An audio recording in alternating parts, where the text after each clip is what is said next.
Very nice, Pastor. That was awesome. God bless America, and that's why we're here. I have the honor now to introduce someone who is, he's Navy, and I'm going to forgive him for that. I'm Army, but it's okay. Love the Navy. Sean Rosario is a Navy SEAL, former Navy SEAL. Come on up, Sean.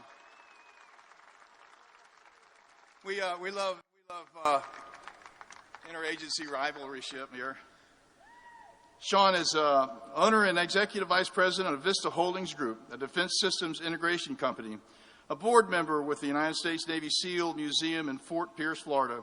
He is a U.S. Navy SEAL, having served in the Distinguished Unit, U.S. Naval Special Warfare Development Group.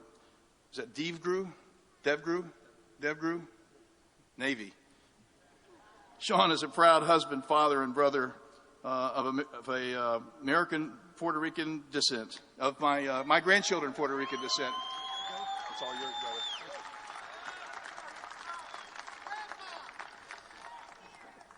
Thank you, Mayor.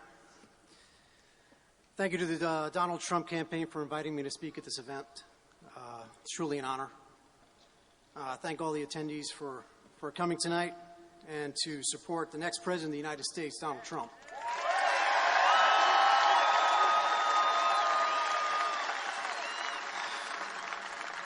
You know, we are lucky and equally blessed to be here today at this event. It seems like just yesterday that we first heard the exciting news that the Republican Party was going to be lifted up to a new level, with Donald Trump announcing his candidacy for the Republican nominee for President of the United States of America.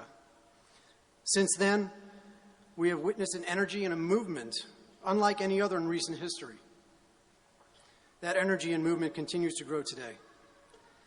As a U.S. Navy SEAL and former member of our military special operations forces, a veteran of both Afghanistan and Iraq, I know that the threat of radical Islamic terror, thank you.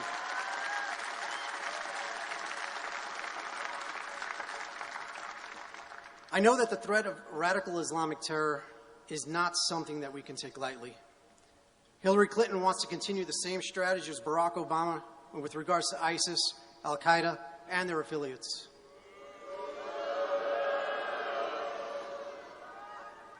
That strategy has only allowed our enemy to grow and extend their reach well beyond the original borders of Syria and Iraq. Donald Trump has been clear from the beginning that the United States of America will bring its full military strength to bear against radical Islamic terror, as opposed to the weak approach that Hillary Clinton and Barack Obama are proposing.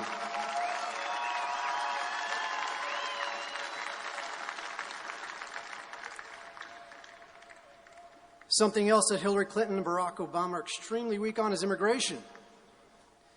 When you have a weak immigration policy, it's easy to see what can happen. Just look at the events in France, Belgium, and Germany over the last few months.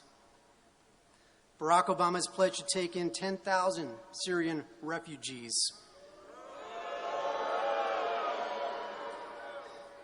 When our own national intelligence leaders have clearly stated that ISIS will use the refugee cover to infiltrate and enter the United States of America. To go even further, Hillary Clinton would increase that Syrian refugee influx by 500%.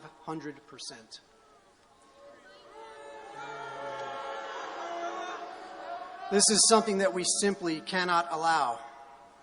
We are a loving country. However, we as a nation need to know who is entering our country.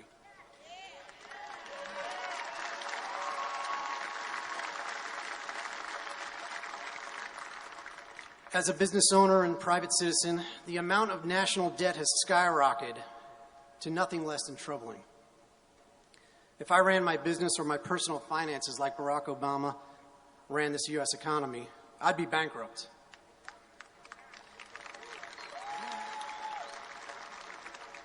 However, accountability doesn't seem to apply to people like Barack Obama and Hillary Clinton. We need a president that knows what it's like to sign a paycheck, to be responsible for people's livelihood, and that choice is Donald Trump.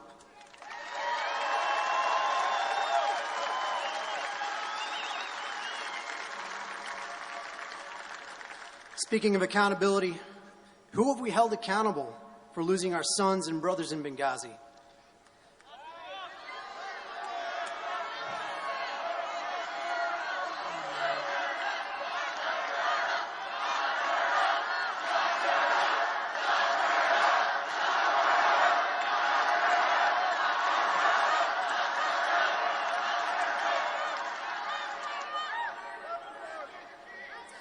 If a leader of a company was negligent in providing the resources to its employees, which then resulted in their deaths, that leader would rightly be fired, investigated, and prosecuted. Continuing with the topic of accountability and negligence, our own FBI director has testified to the fact that Hillary Clinton acted careless, reckless, and negligent when it came to her handling of classified email communications.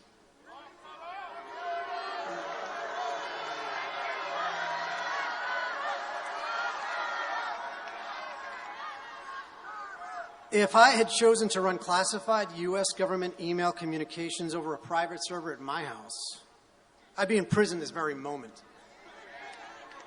No questions asked. All of this leads to the fact that the United States of America needs a leader that does not think he or she is above the law, that values the service of our police, our first responders, and that is accountable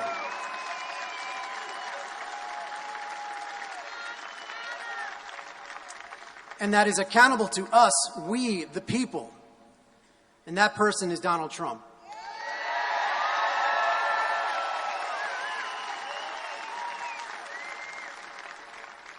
At this time, would everybody please stand and join me as we say our Pledge of Allegiance?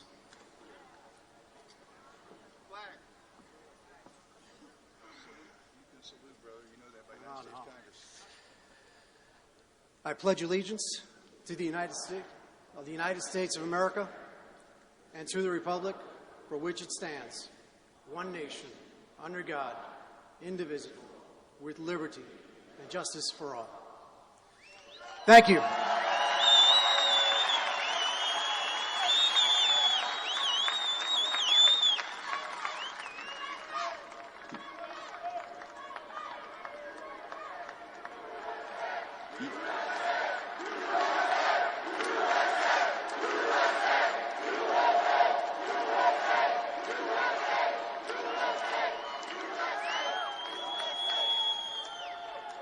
For all you military veterans out there, thank you for your service. Really quick, raise your hands.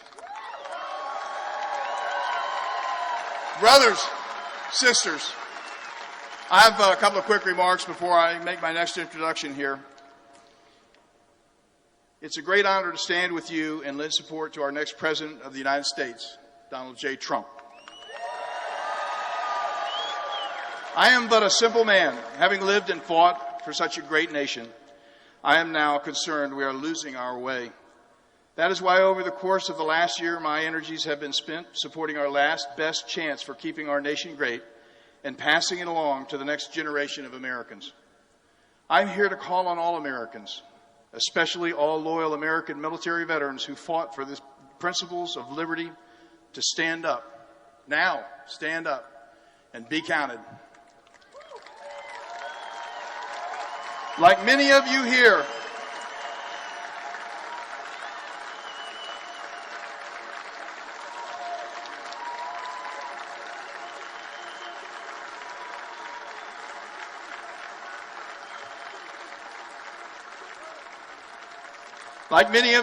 and those across this great nation, my forefathers, fought for this nation in battles from the American Civil War, World War II, Korea, and Vietnam. We fought on many fields of battle, but always for the same cause: liberty. Liberty is the breath of a free people. It is the breath of those who serve, along with the many wives, mothers, and family who selflessly send their loved ones to serve for this country in order to keep us free. I knew in Vietnam my calling was not just to wage war, but to fight for the future of the greatest nation in the history of the world. By now, we have fallen into the hands of a failed leadership. We have allowed those who we trusted to protect our country to become our nation's problem. My job is to reach out to all my military brothers and sisters who served our country in war and in peace and call them back to duty.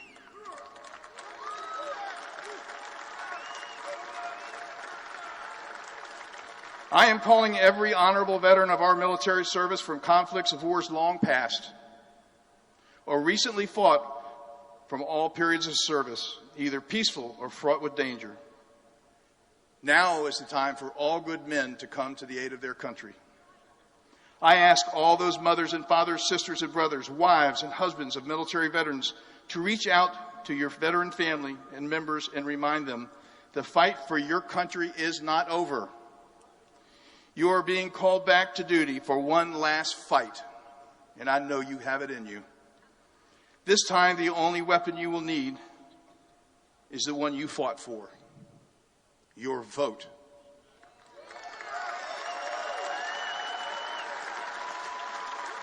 There are 23 million American military veterans who will make the difference of how their children and grandchildren will live. To all our veterans who fought, and for those who paid with their lives and limbs, I say to you, we are coming for you. We will lift you to our shoulders and carry you. For we leave no man behind. For the price you paid will be honored. We will earn it. We will vote. This is a call to duty. Here are your orders. For those who served in the military, you'll get it. You are hereby ordered to report to duty, and deployment will be effective November the 8th, 2016.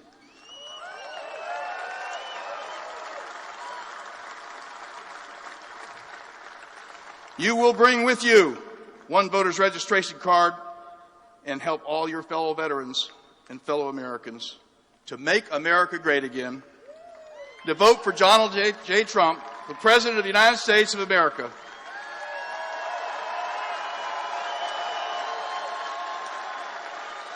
Thank you. That leads me to introduce our next guest, State Representative George Moritas. George, can you come up?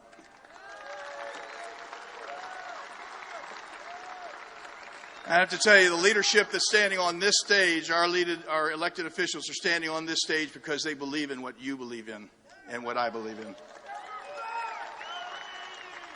I won't mention Navy again, but he is a graduate of the Naval Academy. George Moritas. Representative Moritas represents Florida House District 93, encompassing much of Broward County and Port Everglades. George is a proud husband and father, married to community leader Heather Moritas, who is here tonight. Upon graduating from the United States Naval Academy with distinction, he served 7 years of active duty in the United States Navy, submarine officer. I don't know how he did it. I had to have a rifle. And as a lieutenant commander in the reserve. While on active duty, he was awarded the Navy Commendation Medal and Navy Achievement Medal. Representative Moritas also is a top graduate from the University of Florida Levin College of Law. Welcome, Representative. Thank you.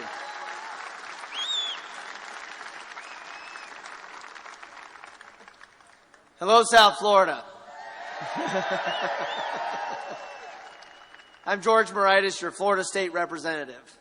I was born and raised here. I attended Fort Lauderdale High School. I attended the United States Naval Academy. And then I served as a submarine officer on a nuclear submarine. Yes, I am a veteran.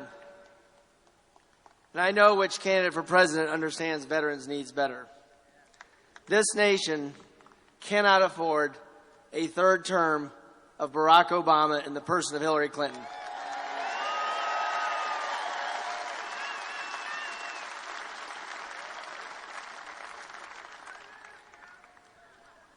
The Democratic Party has literally wasted the sacrifice of thousands of American men and women serving in our armed forces on the altar of globalization, a fear to lead, and turning away from our allies.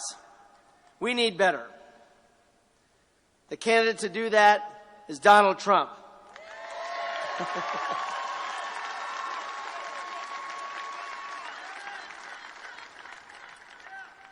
My active service ended. I attended law school at the University of Florida. I came home with my wife, Heather, to raise our family here to live a life in South Florida.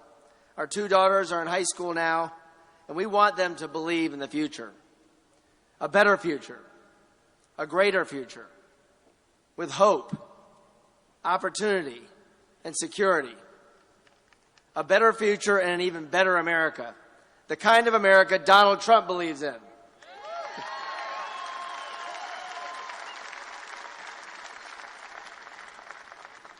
When I served on a submarine in the Navy, I learned that when you find yourself off track, you take bold, decisive action to get back on course. That is how Donald Trump will lead, with strength and decisiveness.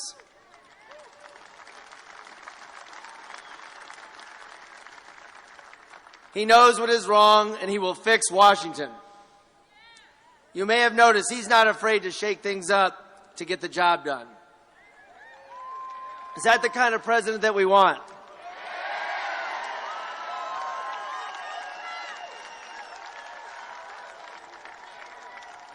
I know it's the kind of president that I want.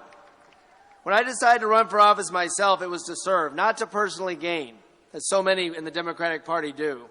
Public service is a calling, and Donald Trump is answering that call.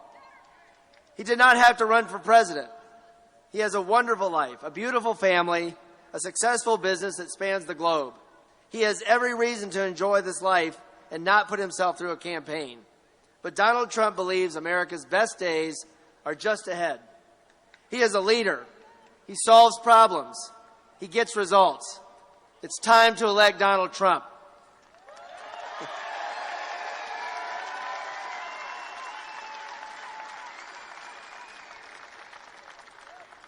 Faith is what drives me. Faith in God, faith in the promise of what our nation has been and what it can be again. And I know Donald Trump shares that faith. So thank you for being here tonight. Working together, we can do this. Working together, we can turn things around.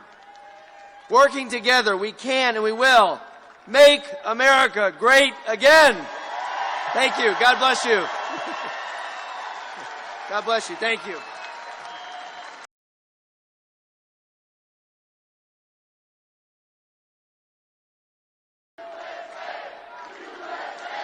USA, USA.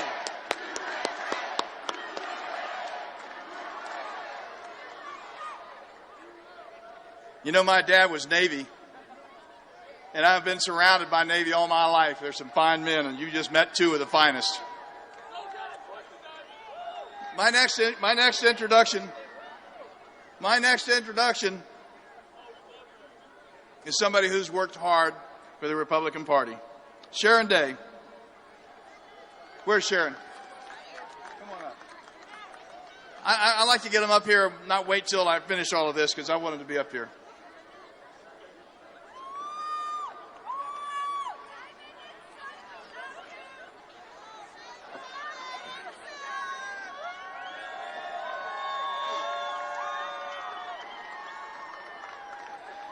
Sharon Day is a co-chair of the Republican National Committee and National State Committee woman for the RNC for Florida. I'm going to give him a minute. You can tell this is my home. It must be your family back there. She has served the Republican Party at the local, state, and national level for more than 20 years. During her service to the Republican Party, Sharon has recruited numerous successful candidates and worked with party activists to spread the message of fewer taxes, less spending, and more freedom. Let's hear it for Sharon Day. All yours.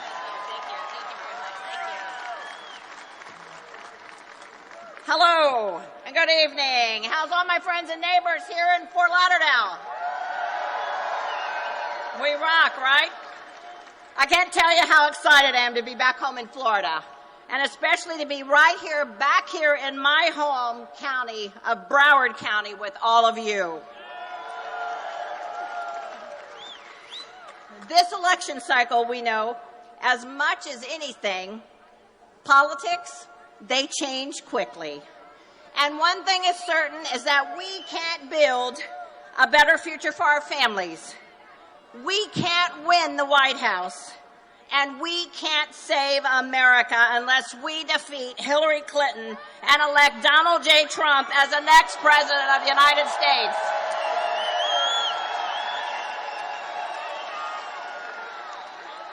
Now, the political conventions, they are in our rearview mirror.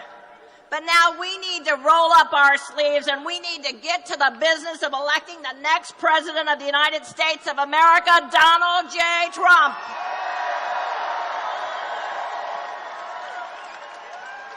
And by the way, speaking of conventions, have you ever seen two more different conventions in your lifetime? The Republican convention in Cleveland was an honest discussion. It was a reality check for our country. Our convention was an opportunity to reflect on the failed policies and the complete lack of leadership of Obama and Hillary Clinton. For the last 8 years, together they have weakened our country. They have weakened us at home and they have weakened us abroad. But I would also say that our convention, it was full of positive energy, and it was full of excitement of what America can be again once we have real leadership in that White House. Now the Democrats called it a depressing convention. And the liberal media, sorry, but they all used the same terms given to them by Hillary and her crew. They said it was dark. They said it was no energy. Well, I was there with thousands of our fellow Republicans, and many of you right in this room were there with me. It was full of energy. It was full of excitement. In that arena, we understood the real opportunity we had to make America great again when we elect Donald J. Trump. And to Hillary Clinton and the Democrats and the liberal media, I'd like to say this. If you saw a depressing convention, what you really saw was the honesty and the reality of what you, Hillary Clinton, what you have done to America. What your fellow non-budget passing Democrat spending legislators, what they have done to America. What Obama's overused executive orders and Obama's I got a phone and I got a pen attitude, well, those threats, they did it to America. And yes, what has been done to America by the media's refusal to do their job and act like journalists and report the facts.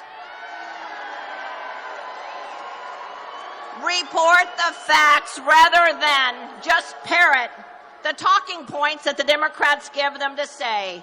Yes, the facts. The facts that show that the lack of honest and principled leadership over the past 8 years has done to the potential of America.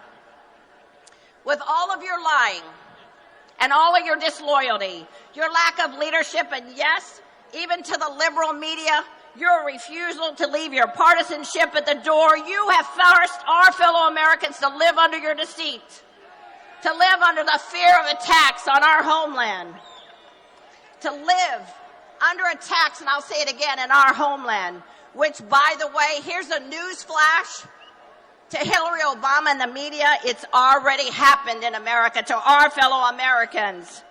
And here's another news flash. It was done by the radical Islamic terrorists, a group of which you still can't even say the name of our enemies.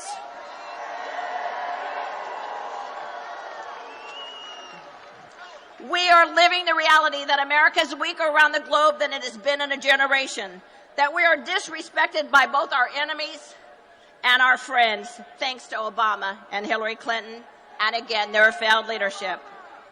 The reality is that there are millions of Americans who've just given up looking for a job. Millions of our fellow Americans that are at a poverty level. Our children are saddled with the greatest debt in our country's history, and we can again thank Hillary and Obama. But rather than accept any responsibility, or rather than have an honest discussion with Americans about the challenges we face ahead, the Democrats, they want to attack Donald Trump for his honesty. They want to attack him simply by calling him a reality star. Well, let's call it really what it really is, because they don't have a problem with the fact that he's a star. Because heck, Hillary and the Democrats wrap themselves and their liberal beliefs around every star that they can cast their hands on. What they have a problem with is the fact that Donald Trump is a plain-spoken candidate. He is willing to speak about the realities that are facing us in America in terms that we as Americans, all of us in this room, that we understand.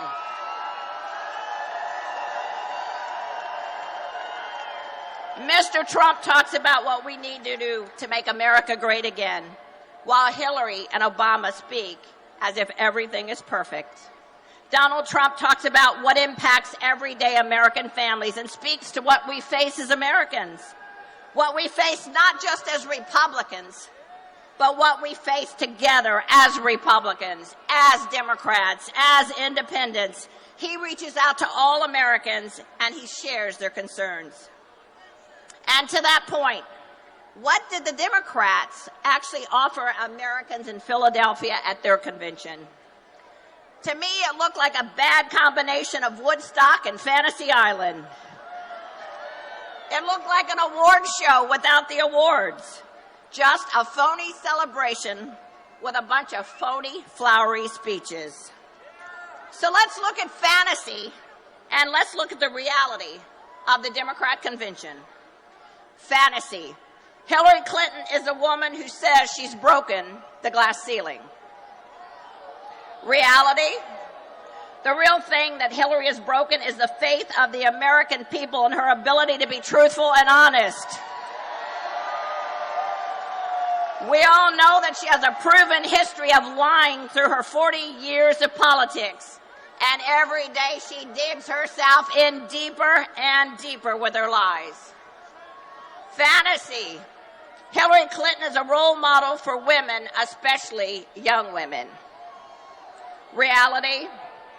Well, Bill Clinton's long trip down memory lane at the convention conveniently left out his sexual abuse of a 22-year-old intern in his Oval Office. And it also left out Hillary's personal and vicious attacks on the numerous women who were sexually harassed and abused by her husband. What do you say? What do you say that we finally close the sordid chapter of perversion this November rather than bring it back to the White House with Hillary and Bill Clinton? Fantasy. Hillary Clinton and the Democrats want to protect everyone's voting rights. Reality? Well, that's a good one. Yeah, right. We saw the emails that Hillary and the DNC rigged a primary against their own fellow Democrats to steal an election from 13 million fellow Democrats voters who supported Bernie Sanders. They also discredited him in the process, and they made personal, despicable comments about others regarding race and religion, and even making fun of someone's name. If Hillary and her crew will do that against their fellow Democrats, what do you think that they will do against Republicans and independents in this election cycle, in the presidential election, to win, or more importantly, to attempt to steal an election? We won't let it happen. Fantasy. We watched a bunch of grade B actors and actresses from Hollywood sing "What the World Needs Now is Love, Sweet Now." Love, Sweet Love. Reality. The world today is not a Coca-Cola commercial. It's a dangerous and unstable place, and thanks in a large part to the policies put forth by Hillary Clinton as Secretary of State and the lack of leadership by Barack Obama, we are weaker around the world, and that's the reality we're facing. Fantasy. They said that Hillary Clinton is trustworthy. The reality is that lying, crooked Hillary lied to the families of the soldiers in Benghazi.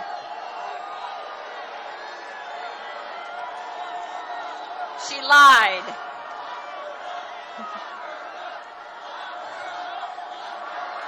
As Donald Trump says, let's don't lock her up, let's defeat her.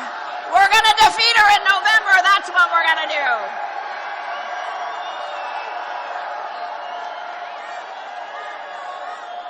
She lied. She lied about her emails when she was Secretary of State.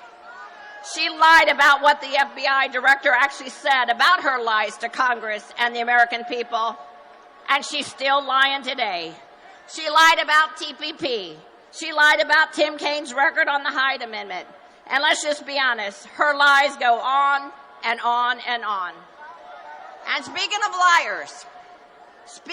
liars, when you have a moment to look at your smartphone, pick up a computer, not now while I'm speaking, but when you go home, look up the definition about lies and deceptions. Now, I don't know if Mrs. Clinton's lies mean she could be a sociopathic liar, a compulsive liar, a pathological liar, a chronic liar, or just a habitual liar. But we know she's a liar, and I'll leave it up to each of you to make your own determination after you read the definitions. You decide what she is. But I have had enough of crooked, lying Hillary and her lies. Defeat her. That's the answer. And also, I am tired of all the enablers she surrounds herself with. And not exclusive to, again, the liberal media that just parrots whatever they're told to say. Enough is enough. No more lies. No more cover-ups. Enough. No more Hillary. No more Hillary. Because America deserves better. We deserve better. Every man and every woman and every child in this great country deserve better than lying Hillary Clinton. Hillary Clinton has never put anything or anyone ahead of herself, nor has she put anyone or anything ahead of her desire for power and for money. Donald Trump and each of us understand. We understand that America is great. We understand that our military is great. Absolutely. We know our police officers and our first responders are great. And we know that in this great country of ours, and I will say it, every life matters in America.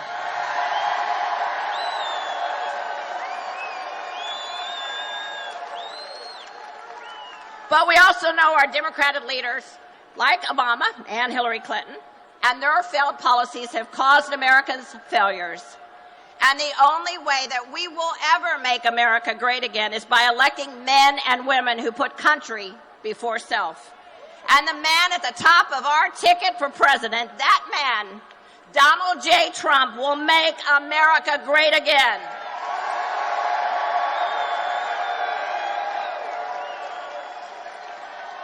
So Florida, I stand before you today.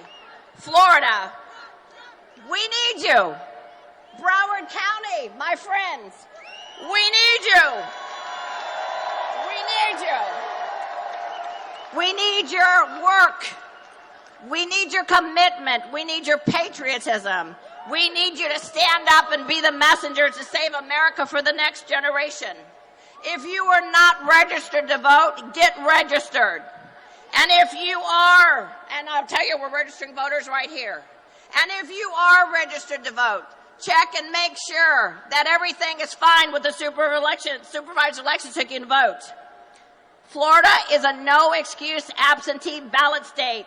Plus, we have early voting. Consider one of those options because you never know what can happen on Election Day. And if you have vacation days, use them to volunteer for Donald J. Trump, and let's get the vote out. My fellow Floridians, as the daughters, as the sons of liberty, are you ready to make America great again?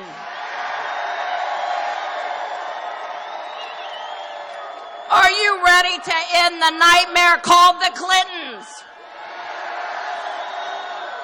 Are you ready to elect Donald J. Trump as the next president of the United States? If so, roll up those sleeves. Let's get to work. Let's save America for the next generation. And together, let's make America great again. God bless each of you. God bless our proud military men, women, and families. And may God always bless this special place we call our home, our United States of America. Godspeed on our journey together, and let's go.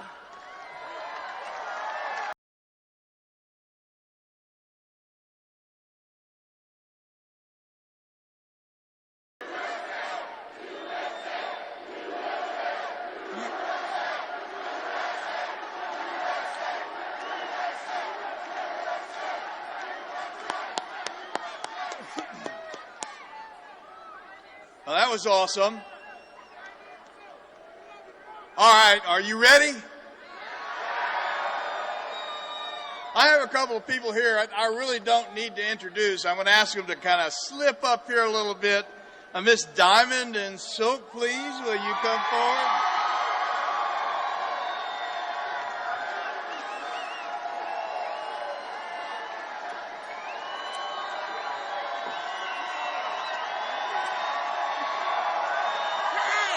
It is my great honor to introduce to you Diamond and Silk. Hey! Florida, make some noise! Oh my God! I love you all, everybody on the Trump train. I'm loving this. First of all, I want to give a shout out to all of our veterans, you all. Yes. And all of our police officers, the one that protect and serve us. Thank you.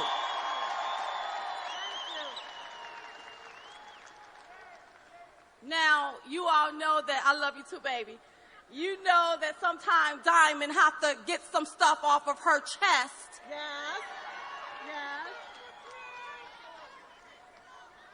You know, I've been looking at the media.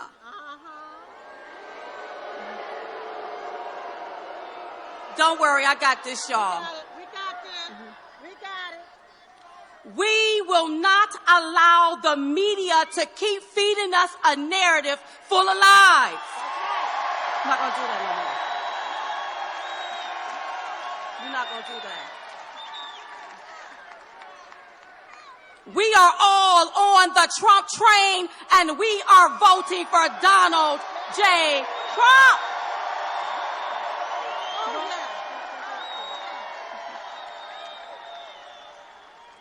And I just want to say to some in the Republican Party, we call them the elites, some of the elites in the Republican Party, you know, Donald Trump has already extended an olive branch to unite the party. Yes. Haven't he done that? You all already did it. You already did it. It is time for you to grab on to that branch and jump on the Trump train, baby.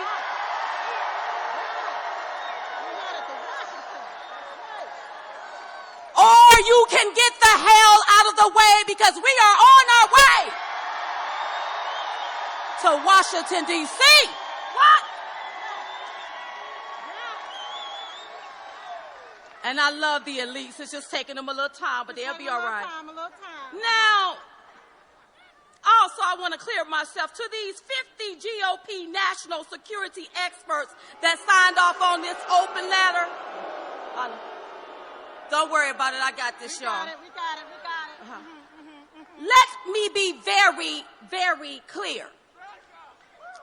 Donald J. Trump has never risked our national security. Never. But old crooked Hillary has. She has.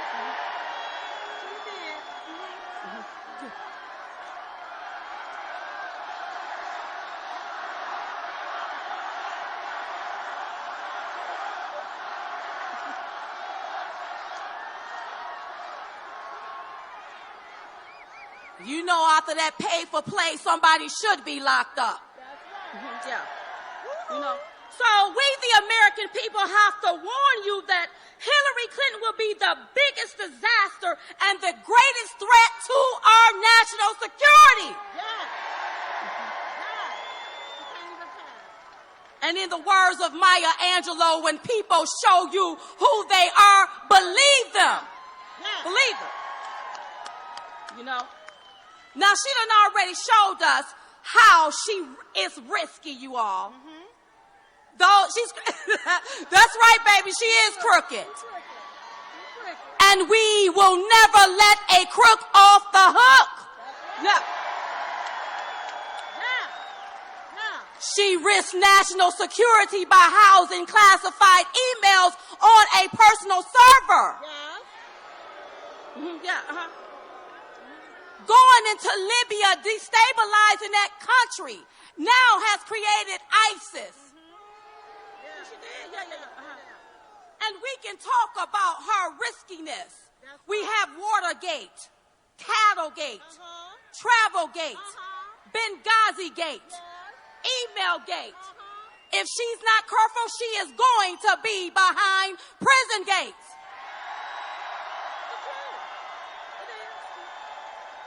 Ain't it? That's the truth. Go, girl. Yeah. That's right. Yeah. Yeah.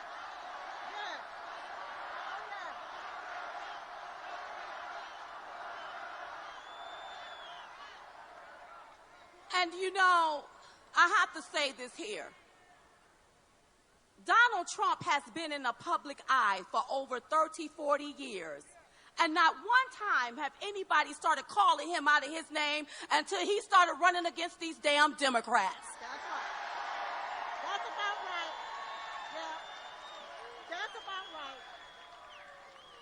We had the opportunity to watch him on television give his economic speech the other day. And we saw how one after the other paid protesters standing up, interrupting his forum. Yes. We saw that, didn't we? That. You know, let me just say something to the paid protesters. First of all, Donald Trump is not even president yet, and he's already creating jobs. He's already creating. Already. You know, paid protesters. Yeah. But to these paid protesters, it is time for you to sit down and shut the hell up. It is.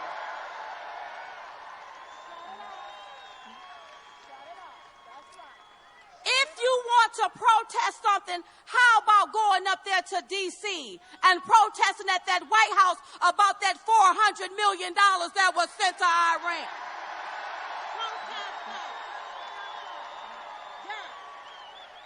How about protesting crooked Hillary wanting to raise taxes on the middle class? Protest that. How about protesting our borders being unsecure? Protest that. That's right.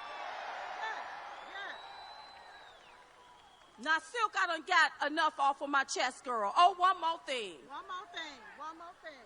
To my black brothers and sisters. All right. Yeah, we got you. We got you. Just because you're black doesn't mean you have to vote Democrat.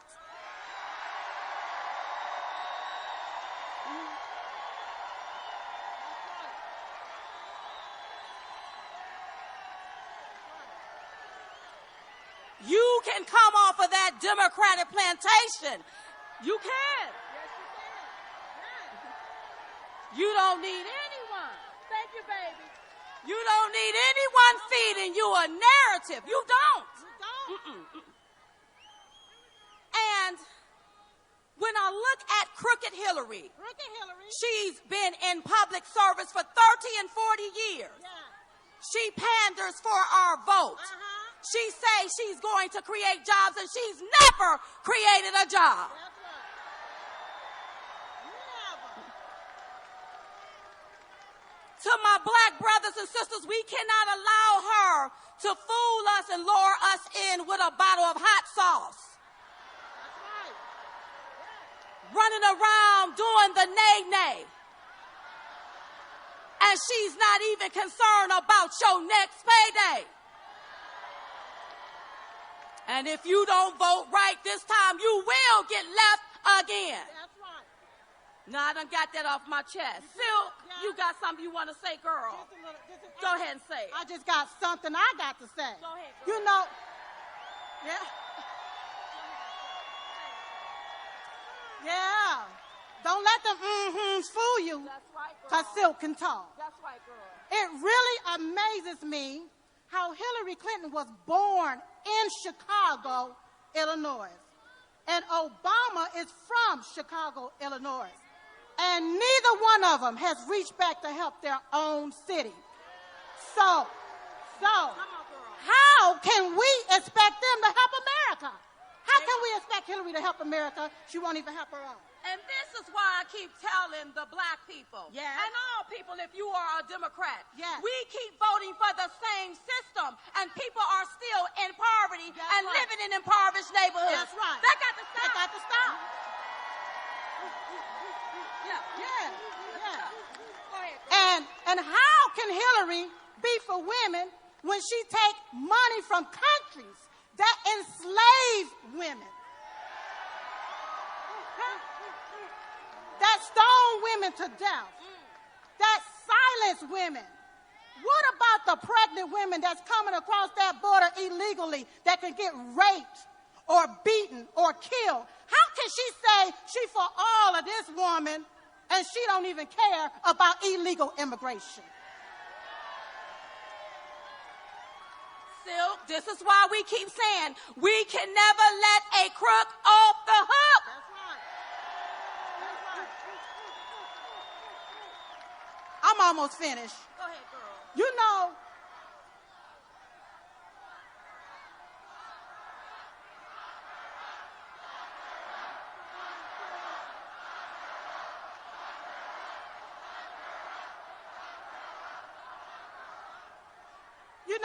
Hillary Clinton is in this for her own greed. Because if she wasn't, what about that $6 billion that's missing when she was Secretary of State? They're not going to talk about They're that, not gonna Phil. talk They're not about going to that. talk about that, girl. Or what about the $100 million that the Clinton Foundation raised for a hospital that was never built? They're not going to talk about that. Where the money at, Hillary?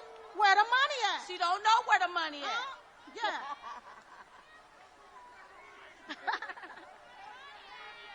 Yeah. Now, with all of that, with crooked Hillary, along came a man named Donald J. Trump, who was cleverly designed for a moment like this. That's right. He's an outsider that wants to clean up this insider mess. Yes. Oh, yes. He's a man that took 1 million and turned it into 10 billion. Now, I like this part. He's a man that signs the front of the checks, not the back. And at this time, we have to all come together and know that Donald J. Trump is the man that's going to get the job done. So come November 8th, you want to make sure you vote for Donald J. Trump.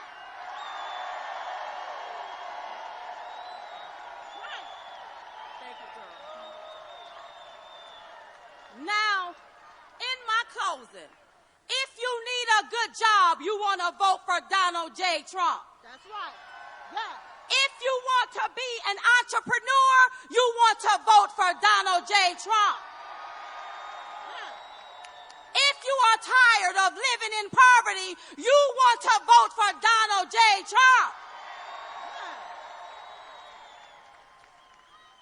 It is time to make this country grow again. Yeah. It is time to make this country strong again. Yeah. It is time to make this country rich again. And it is time to make this country great again.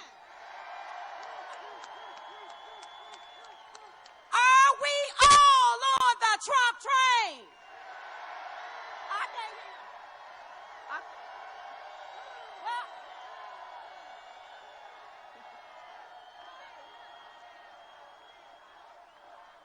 I said, are we all on the Trump train? Now, when I say all aboard, I need you all to say choo-choo. All aboard? All aboard! All aboard! We love y'all. Thank you.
than 7 years, we've all watched from the sidelines as D.C. has become a cauldron of broken promises.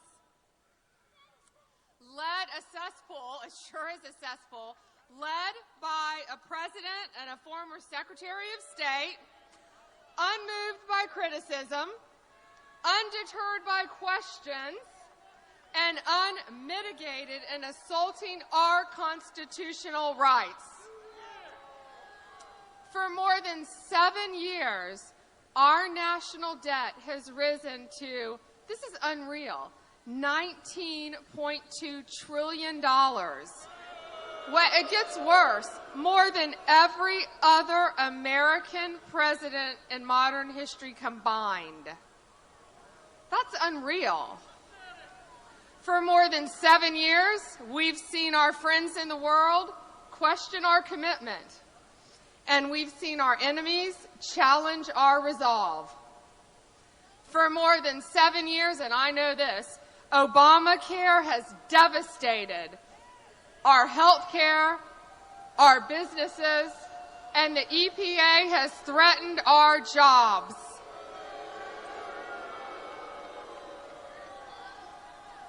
And I'm here today to let you know that that Washington train wreck is coming in for a reckoning.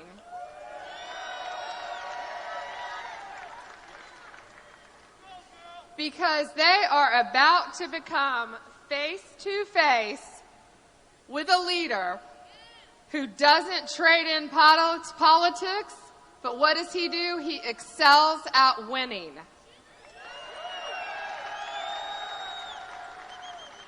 We know Donald won't tolerate things that don't work, but who will drive to restore things that do for our great country? He is direct and honest to a fault, if you ask the media. He doesn't calculate what people want to hear, but he rather tells us what we need to hear.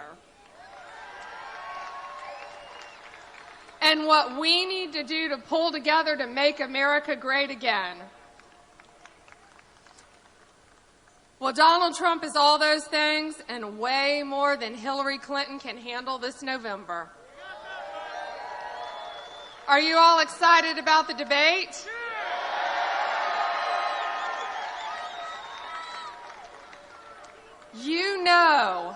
You all know there is a line drawn around Florida, and we are one of the biggest prizes in this country to win the presidency. That's why it is so important all of you are here tonight. You've got to get out. You've got to spread the word. You've got to tell your friends. We have got to get out and vote for Donald Trump. Got to. Because Florida and Broward County are Trump country, where people pull for each other and people believe in each other. We've added more than 1 million jobs with Governor Scott, and Donald Trump will bring American jobs back to America where they belong.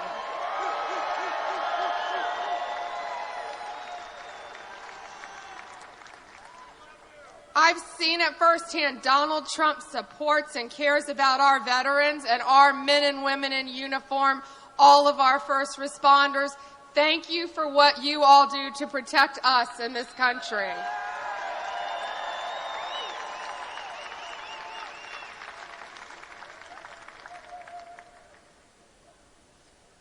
He loves his family. He is admired by his coworkers, and he is valued by his friends. And he will not settle for America being second best.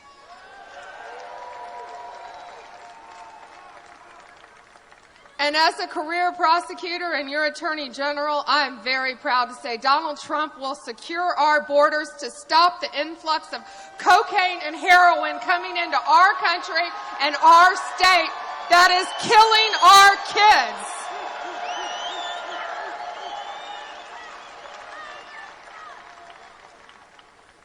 He will improve our trade policies, and he will secure peace through strength, not weakness.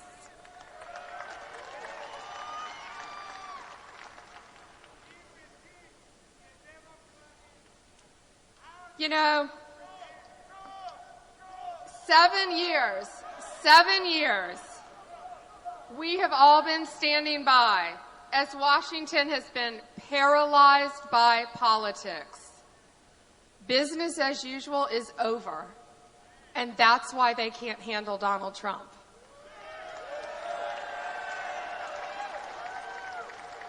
We are not scared to say that we live in a world threatened by terrorism and terrorists. And you and I are now coming off the sidelines. And if anyone in this country questions why you should vote for Donald Trump, I have 2 words for them: Supreme Court.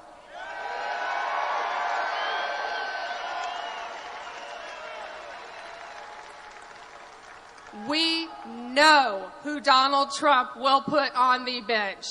Conservative jurists who will follow and respect the rule of law in our country.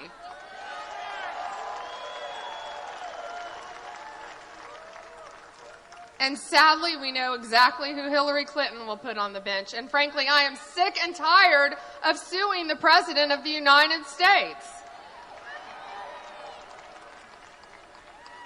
If we want to see America lead again, there is only one choice in this country, and that is Donald J. Trump for President of the United States of America. Mr. Trump will be out to speak with you very shortly, and I know he can't wait to see all of you. Thank you for being here tonight. God bless you, God bless the Trump family, and God bless America. Thank you. Thank you, Broward.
Yeah, we got the best chat, the best tunes, the best troll slaying mods. Like and subscribe for updates and alerts whenever the gentleman's on.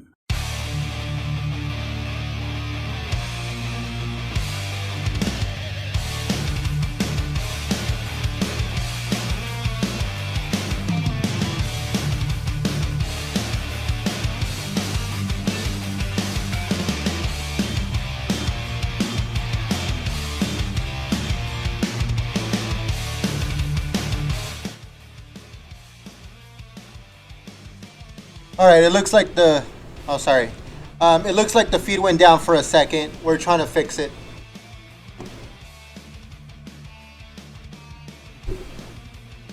So yeah, it looks like the feed went down. I'm gonna put Mike Pence because he's doing a rally right now too. So just give me a second.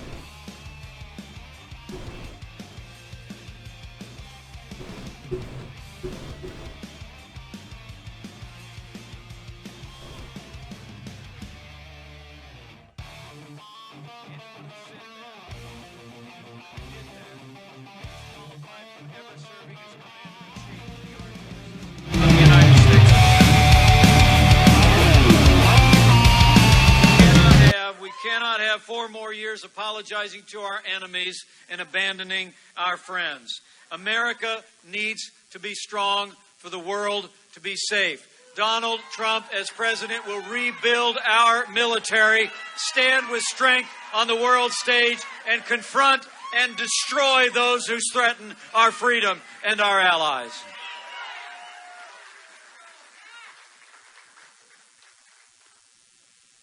You know, as I close, you know, a lot of times people ask me, as you're traveling around the state, and now as I'm traveling a little bit around the country in this campaign, they said, what do you think people are feeling out there?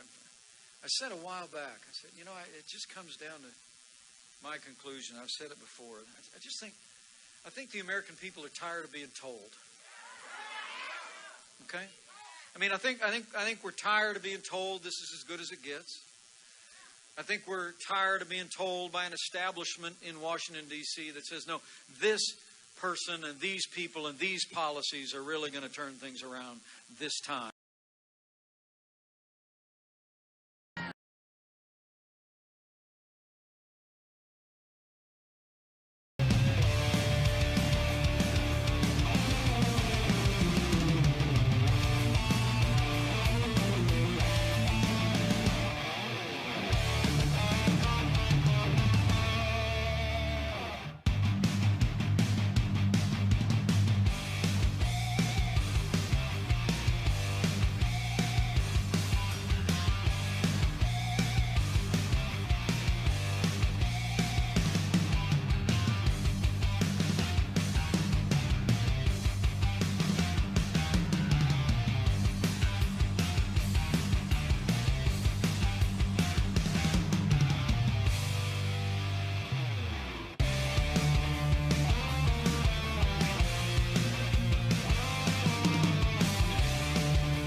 nominate Trump to the White House.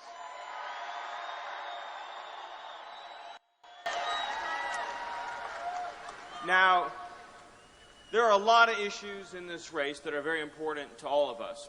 Recently, Donald Trump gave a speech in Detroit you may have seen about the future for our economy. And in that speech, he said that the biggest hoax in politics today is the pretend claim that our unemployment rate is 5%. Right.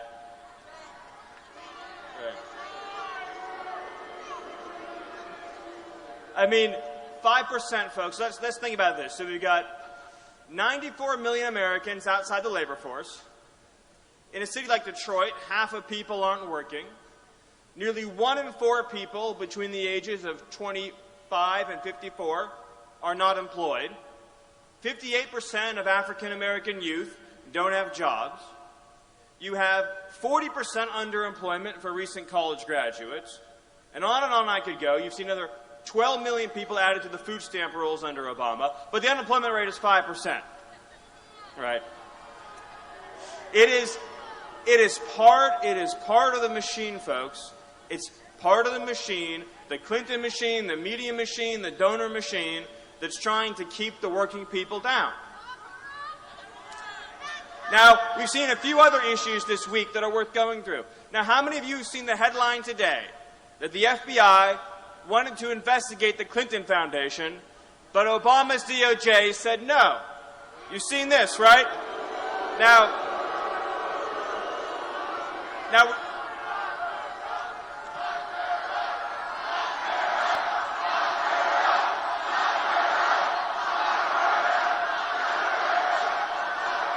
I love this crowd. Now we also learned from a batch of emails that was released this week by court order about more pay-for-play scandals at the Clinton Foundation, right? And so the way it works is you give money to the Clinton Foundation or you give money for speaking fees to Bill, and then you get whatever you want. The world's your oyster. If you have enough money, if you own a big bank, you get whatever you want from the Clintons. And you know, folks, you see a lot of rhetoric. You see a lot of rhetoric in these races. But you know what doesn't lie? Money doesn't lie. And all the folks who've been driving this country into the ground are opening up their wallets to give to Hillary Clinton. They know the truth, which is that they own her decisions, and if she goes into the White House, they're going to own this country. Yep. Now, we'll never really know the full extent of Hillary's corruption because she deleted those 30,000 emails, right? Now, let me ask you a question. It's a very simple question, but you won't see it asked very often. Do innocent people delete 30,000 emails? Do innocent people burn evidence? No. Innocent people don't. The reality is that people who delete 30,000 emails, destroy the evidence, wipe the server, melt it all down, are people who are guilty as sin. And I have a feeling, folks,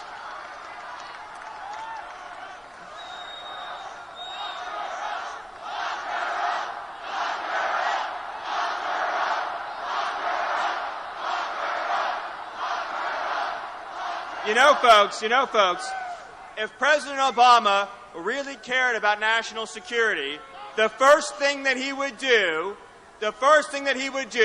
is indict Hillary Clinton.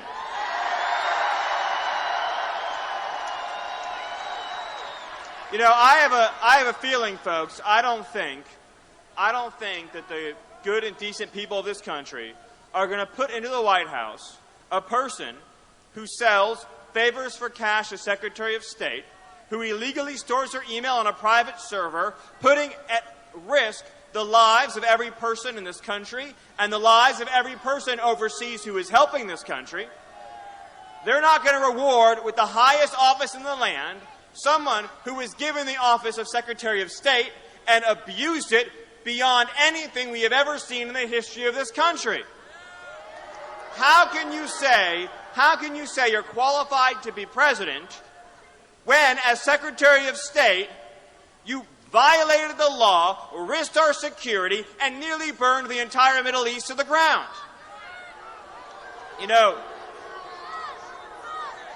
I mean, think about what the world looked like before Hillary Clinton became Secretary of State. We weren't even talking about ISIS, were we, folks? No. You know, and Iran didn't have $150 billion, and Iran didn't have $400 million in ransom either. Libya had turned over their WMDs to the United States and was basically in a state of cooperation. You had Iraq beginning to become a bit more stable. And of course, Syria wasn't torn and engulfed and suffering in this brutal, awful, terrible civil war. Hillary Clinton's record really, I would argue, makes her the worst Secretary of State in the history of this country. And there's a lot of young people out there who want to have hope in the future. They dream of a future where we're not mired in these horrible wars, where terrorism isn't spreading across the world, where people don't have to live in fear, whether it be fear of poverty or fear of violent crime or fear of terror. But all Hillary Clinton will deliver for this country is more terrorism, more crime, more war, more poverty, more suffering. You know, and frankly, folks, that's one reason why I think that Jill Stein is actually going to get a lot of Hillary Clinton's votes. Because I don't think that the Democrat base is going to vote for pro-war, pro-Wall Street, pro-TPP Hillary Clinton. And I will tell you this, though. Democrats and independents and Republicans who want to bring this country back are going to line up and vote for Donald J. Trump.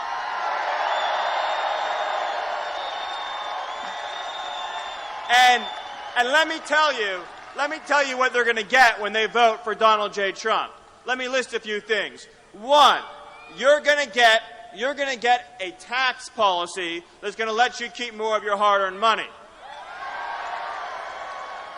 You're going to get an end to a government that takes your money and wastes it like it means nothing. You're going to get a VA system that takes care of and protects our veterans. Yeah. You're going to get a president who's going to protect Social Security and Medicare and not let it be destroyed by an open border. You're going to have a president who's going to reform our regulations so young people with dreams can start a small business and create jobs in their community. You're going to have a president who's going to change our energy policy to unleash an American energy revolution that's going to make energy cheaper, that's going to make electricity cheaper, that's going to make our manufacturing more competitive because the price of energy will go down, and it's going to bring trillions of dollars in wealth into every community in this country. Let me tell you what else you're going to get. You elect Donald J. Trump, folks, and for the first time in your life, you're going to have a secure border. For the first time, folks, for the first time, the wait will be over. You're not going to have to wait anymore. You're not going to have to wake up wondering, when will Washington do it? Because, folks, brick by brick, that wall is going to get built.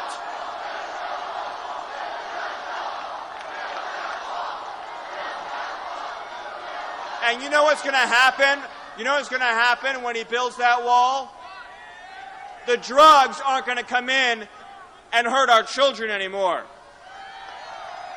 The cartels aren't going to stream across and terrorize our communities anymore. Innocent people aren't going to be victimized horribly by human traffickers anymore. We're going to have a situation on our border that isn't mired in violence and chaos. We're going to have a border that is fitting the United States of America, a border that makes us proud of our country. That's noble, that's decent, that's compassionate. Let me tell you what else you're going to get when you vote for Donald J. Trump. you're going to get a trade policy that keeps jobs and wealth and opportunity right here in America. The TPP, the Trans-Pacific Partnership, that's not going to happen. NAFTA is going to get renegotiated. China is going to follow the rules. And American workers aren't going to be in a race to the bottom with countries that have no labor protections, no environmental protections, and that just drive down wages and reduce living standards right here in America. Folks, the American worker shouldn't have to compete unfairly with workers in foreign countries earning pennies a day, being subsidized by central governments, cheating, dumping products, manipulating their currencies. We need to have a rising standard of living in America. When Donald J. Trump says he's for America first, that means every single trade deal that goes onto his desk will face one test, and it's this test. Is this trade deal good for the American worker?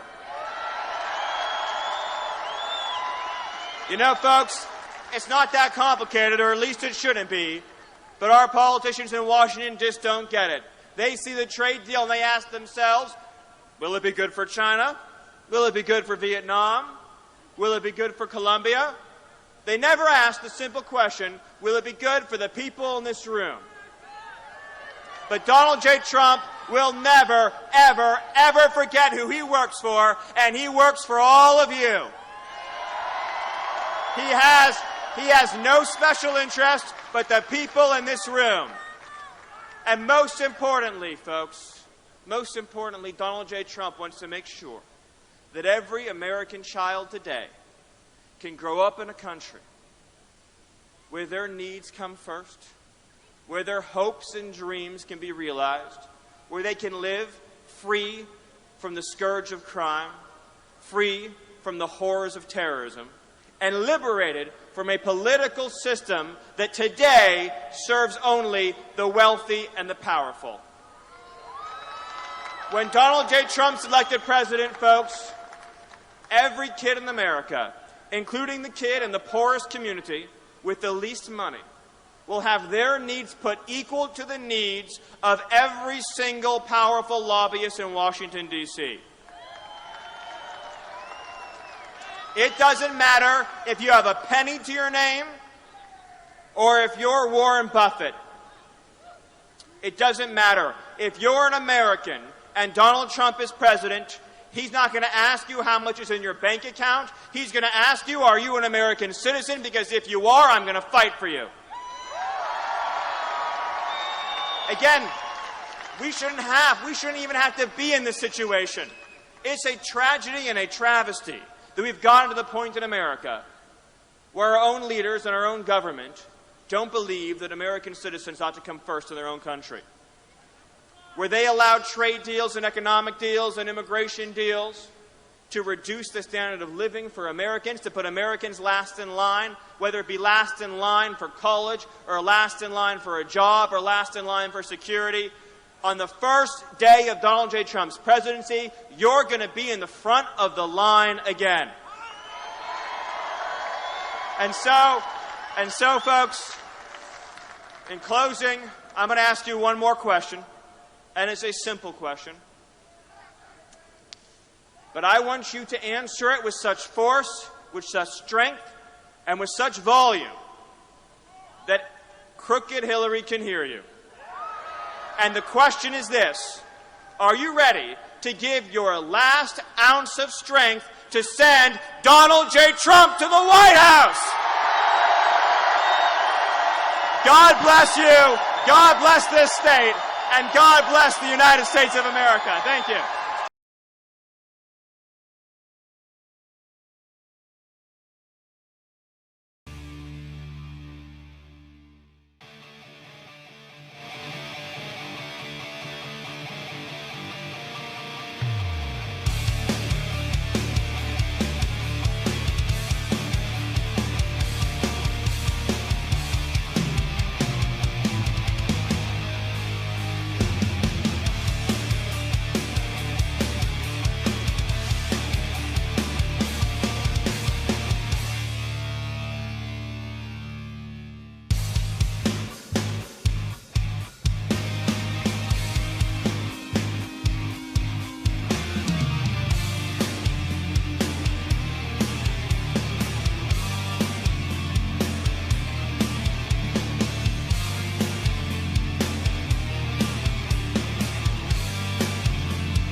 And in just a few moments, you're going to hear from the person who will help make America great again.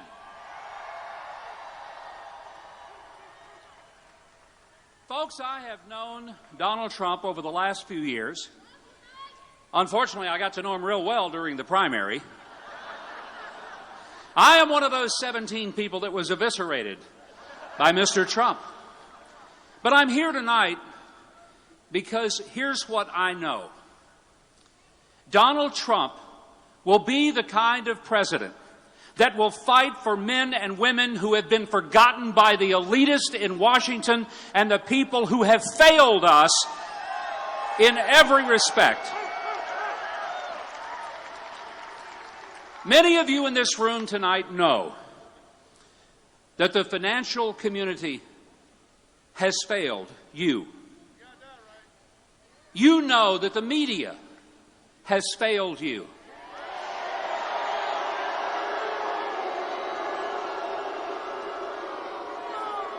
And you know that a self-serving government has failed you and served themselves rather than the people of this country.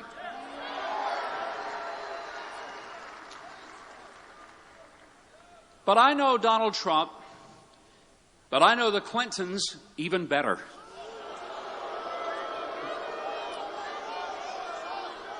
Having been governor of Arkansas for 10 and a half years, not long after they left, I know them well.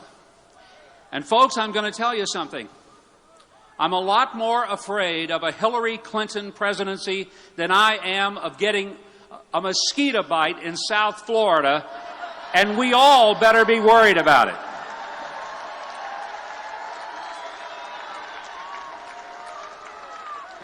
Let me say, this is a very simple thing, and sometimes people who are claiming to be Republican act like, well, I'm not sure I'm going to vote for Mr. Trump. Well, I'm sure that I am.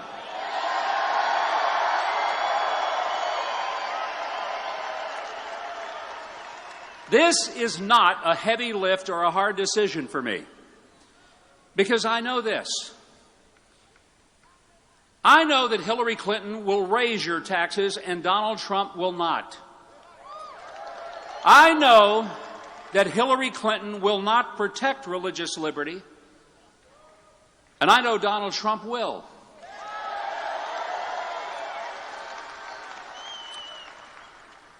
I know that Hillary Clinton has already failed in foreign policy, though she touts it as her great qualification. But you can't push enough reset buttons to make up for the repeated failures that she has had with President Obama, and it's time for someone to stand forth as the American president that the leaders of foreign countries will respect and, if necessary, fear, but they won't run over like we've been run over for the past 8 years.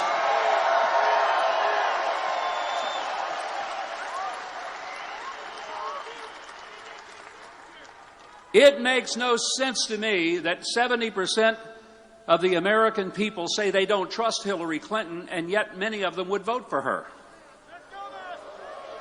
So we have to fix that between now and November. And you are an important part of that. We used to say in Arkansas, vote early and vote often.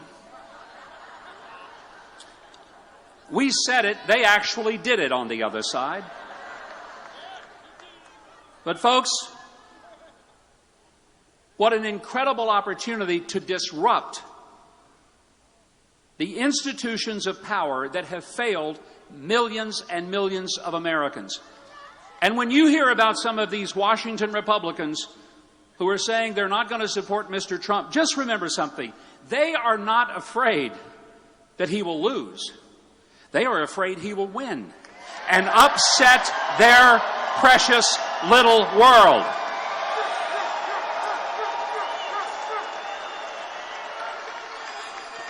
I'm here tonight because I'm very proud to stand on this stage and have the honor of introducing to you the next President of the United States of America, Donald J. Trump.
Thank you, everybody.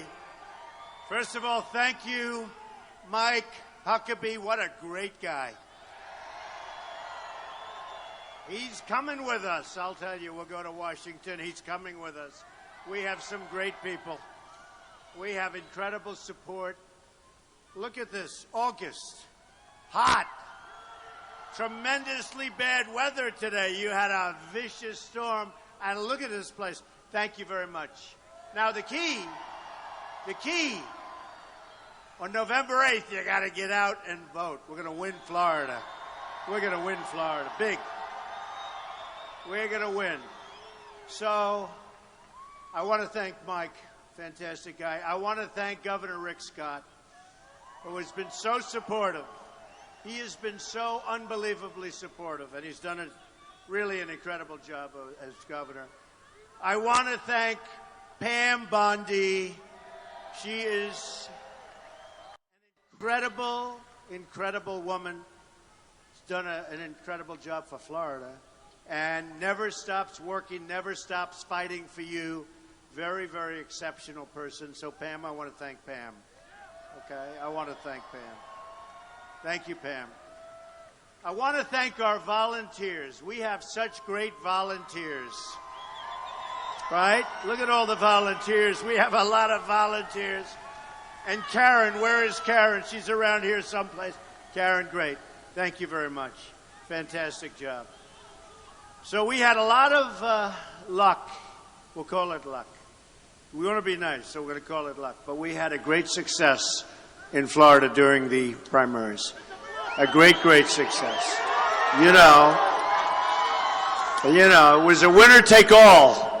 And I was very upset when I heard that, because we had Marco, who we're totally supporting, as you know, and he's totally supporting us. And we had Jeb, who was a governor and a successful governor for 8 years. And when they said, that's okay. When they said we had the two of them and it's winner take all, I said, how could we possibly win Florida? But we won Florida, and we won it very big. So that was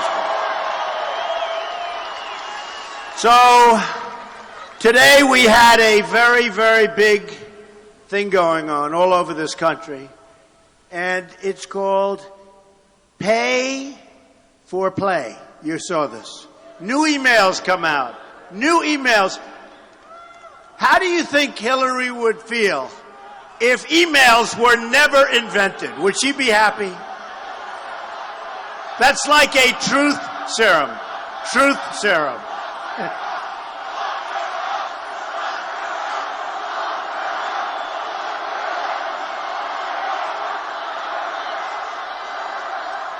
That's all right.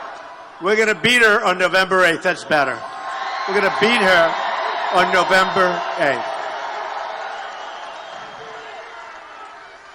But think of it. So, the invention of the email. Would she be a happy woman today? Maybe not. Maybe not. But it revealed so much. It revealed the lies, the deception, the dishonesty. And I say that the single greatest achievement in the career of Hillary Clinton will be getting out of these problems, which everybody else that's had even a tiny fraction, their lives have been destroyed, right? Tiny fraction of what she did. What she did was so wrong. And she got out of it, well, maybe. Who knows? Who knows? Maybe there's more to come. Maybe there's more to come. But I will say this, what came out yesterday, reported today, right? Pay for play. Called pay for, you're not allowed to do it, it's illegal. It's illegal. And I would imagine other things are going to be coming down the pike, so let's see what happens. So we've got 90 days. We've got to work so hard. We are going to have an economic plan. Now, you know, I'm in Florida. This is my second home. This is my second home. I have many, many properties in Florida. In Miami, we developed great, great developments. We own Doral, which is one of the great places in the world. I think it's the greatest resort, or just about. No matter where. Incredible. We gutted it. I bought it and had a choice. I said, we can do the A job, the B job, the C job, or the D job. We could even do the F job, and that was leaving it alone, right? So I had a choice to make, and I said, number one, it's Florida, and I love Florida. And we did, as you saw, I mean, the people that have seen it, we blew it up, and we built one of the great resorts of the world, Trump National Doral, and its location, incredible. Miami, right next to the airport. Everybody's there, hot as a pistol. But we blew it up, and we did the A-plus job, and we did the right thing. And we did the right thing. And it's been terrific. But we have to do, for our country, we have to fix our country. Our country's broken. Our infrastructure is in serious trouble. I have a friend, just the other day, he's in the trucking business, owns big trucks, big guy, does well, works hard. He's been doing it for 40 years. He said, you know, Donald, I buy trucks. I spend a fortune on trucks. And my trucks, for the first time, are being destroyed. They're going down highways at 60 miles an hour, and they're hitting massive potholes and bumps and problems, and it's ruining my trucks. He said, I've never had this before, and I've been doing it so long. He said, it's ruining my equipment. Our drivers are watching, but our roads are bad. Our bridges are bad. Our tunnels are bad. Airports, hospitals. We've spent trillions of dollars in the Middle East, trillions. We shouldn't have ever gone into Iraq. I said it from the beginning. I said it from the beginning.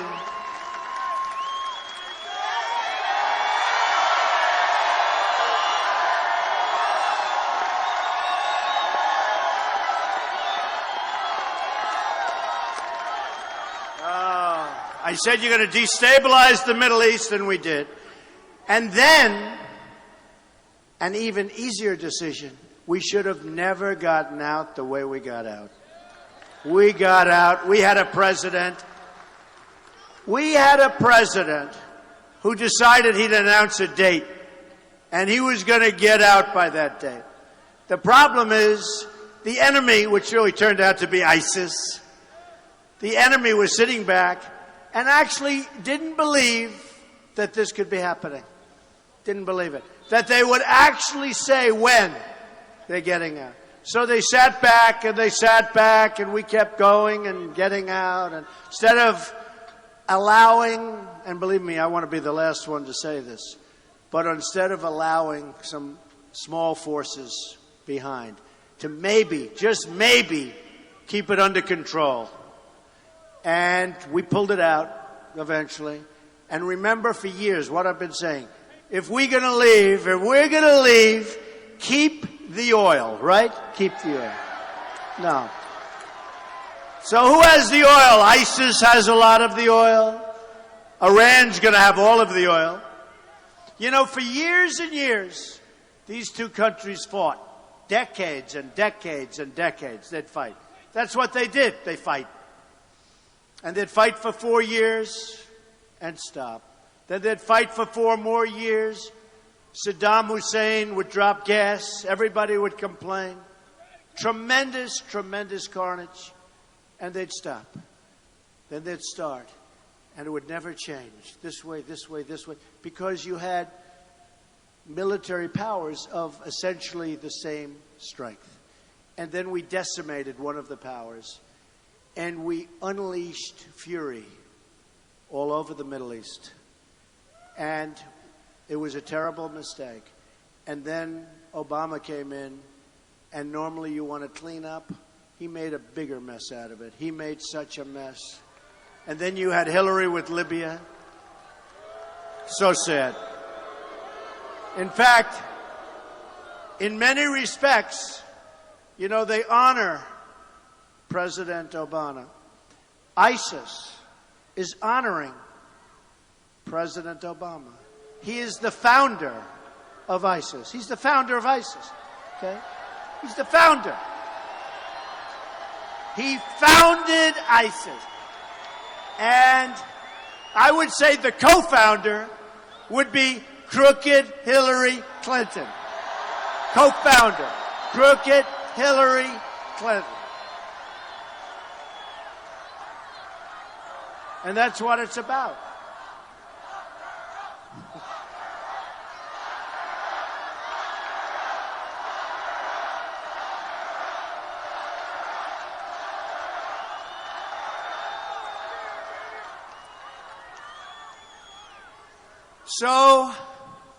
So we have a mess. And then we have the migration. And we have the line in the sand. And the line gets violated and nothing happens.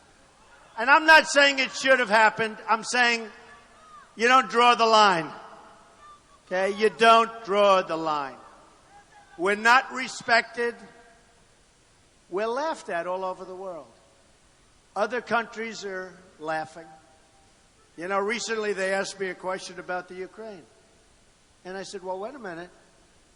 Crimea was taken during the Obama. You know, we're talking about this tough regime. Donald Trump doesn't know. I think I know more than all of them because I have common sense. I have common sense. And I knew that. And it was obvious. And most of the papers covered it correctly. But I said, Crimea was taken. They were talking about my stance on the Ukraine. Well, if I can't fix it, nobody can, right? He just said it. He said, Donald, if you can't fix it, nobody can. I'm going to have to use that. Thank you. Thank you, fellas. Thank you, fellas. Those are two tough cookies, I want to tell you. Those are two tough-looking dudes, huh? I want them on my side, right? No, but, you know, so you hear all of, what would Trump do with Ukraine? And what does he know about foreign policy? And Crimea. They didn't say that Crimea was taken a long time ago. And then they say, would you get it back? And if you say no, they say you're weak. Why was it let go? And if you say yes, you start World War III, right? Yeah. Okay? And then I read where the people who speak largely they speak Russian. They want to be with Russia.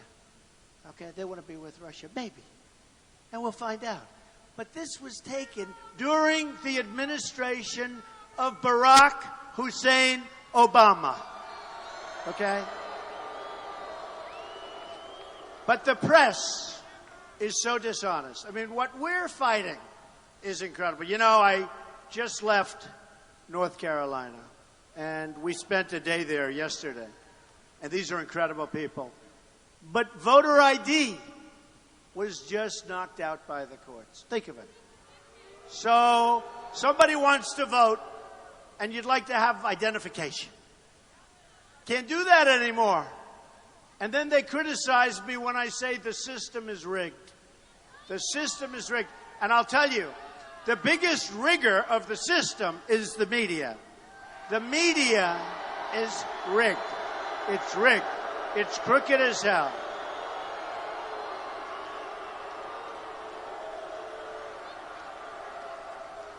The media is unbelievably dishonest.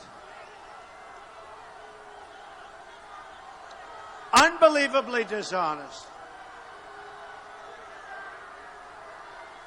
In fact, I would actually say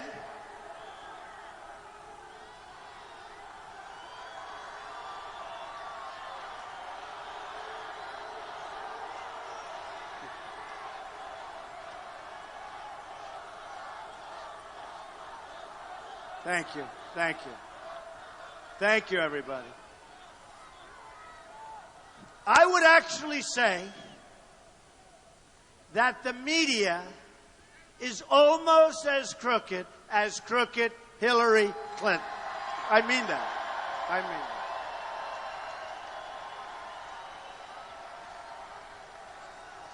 I mean, look at the way they covered that story yesterday. Was that disgusting? Was that disgusting? And by the way, we have our Second Amendment. We need our Second Amendment protected. Hillary Clinton wants to decimate our Second Amendment. Okay? Wants to decimate. We have to protect our Second Amendment, folks. It's under siege. It's under siege. It's a serious problem. It's under siege. We have a lot of serious problems.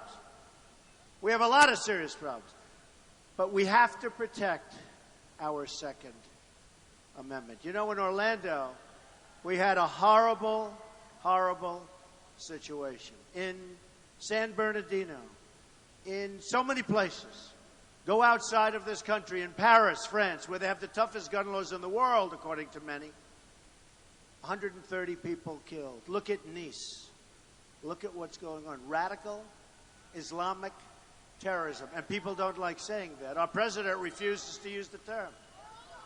Every time another event happens, I keep saying, I wonder if he's going to say it this time. And he doesn't say it. And Hillary won't say it either. She doesn't want to say it because she doesn't want to offend the president. Because then bad things could happen to her if she offends the president. Bad things could happen to her. So she's afraid to say it. Hillary's afraid to say it. She did say that she would say it because of me. But she's afraid to say it. But we have a real problem with radical Islamic terror. That's what it is. It's terror. And just today there was a big article about a high-ranking ISIS member today is arrested in Germany following threats that the terror group planned to bomb a major football stadium. Welcome to Germany, folks. And we have so many coming in here from Syria or wherever they're coming from because we really don't know. Every law enforcement person that I've spoken to, we have so many helping us with our campaign. And by the way, speaking of that, the police are fantastic people. Fantastic people. Not being treated properly. Every law enforcement person that I've spoken to said it's absolutely impossible to vet these people.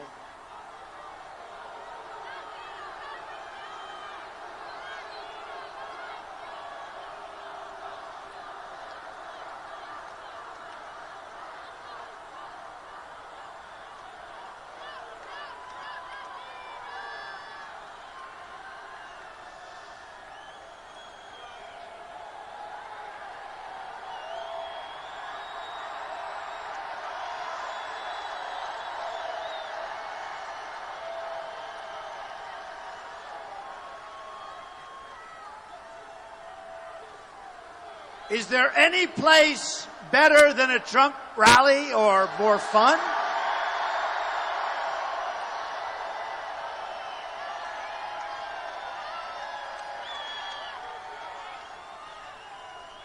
True about our police. And you know, if you look at it, really, because we all love each other, the safest place to be is at a Trump rally. You've seen that.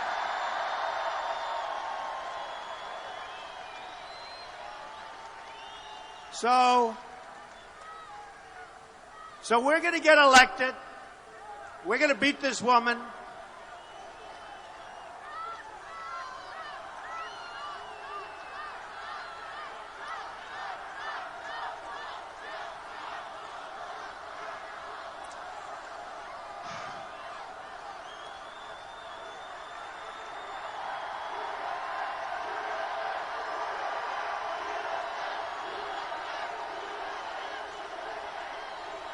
Hey, what do we have? We have the state of Florida. We have Fort Lauderdale. We've got the greatest people on earth.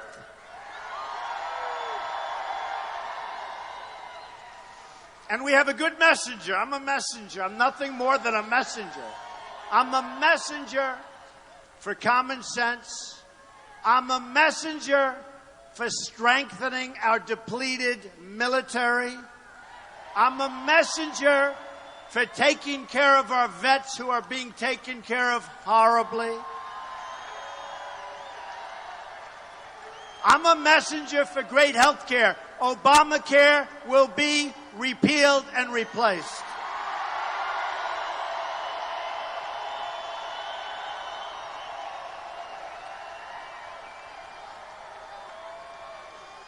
You know, a friend of mine who's a very successful man, we have tremendous endorsements, Carl Icahn and so many. And he saw a rally very similar to this where we had a stadium that was incredible. And we had incredible people. And he said, how do you stand up in front of so many people without reading a script or without reading a teleprompter? How do you stand up and do that? And I said, you wouldn't believe it. It's easy. Because there's so much love in the room. It's incredible. It's incredible. There's love in the room. So much love. He still didn't believe me, but I mean it. There's so much love in the room that it's easy. It's easy. So we love you, everybody. We really do. And we're going to have and you know, it's been reported that the most loyal people are the supporters of Trump. And I believe that. I believe that. We've got every group imaginable. I think we have the smartest people. I think we have among the most successful people. I know we have the bikers. Boy, the bikers are amazing. The bikers. What about the bikers? We have an incredible group, Bikers for Trump, led by a fantastic guy and a number of fantastic people. And sometimes I'll go to an event and I'll have 1,000 bicycles outside. And I'll say, now I know I'm safe. These guys, they're fantastic. The Bikers for Trump. So it's pretty cool. It's pretty cool, I have to tell you. So what we're going to do for a moment, we'll talk about something that's actually sounds boring, but it's not. It's called the economy. Because our country has been ripped off for so many years by every other country because we have people that don't know what the hell they're doing. And We're going to get our economy going. Our real unemployment rate is monstrous. You know, that rate was put down so that presidents and politicians look good. When you look for a job and you give up because you can't find one because there isn't one, and everybody admits, even on the other side, our jobs are bad jobs. They're not good jobs. We don't have good jobs. They're gone. He said they're all in China. There's a lot of truth to that. A lot of them, essentially, they make the product in China. China treats us so badly. Just so you understand, I do business with China. It's great. Nothing wrong. I have great respect for China. I have great respect for China. But I'm not angry at China. I'm angry at our leaders for allowing China to take advantage of us, to make us look so foolish, to take out hundreds and hundreds of billions of dollars a year, and to rebuild China while our country goes to hell. Okay? It's going to end. But we're going to make our economy zoom. You probably heard my speech the other day on the economy. Got good reviews.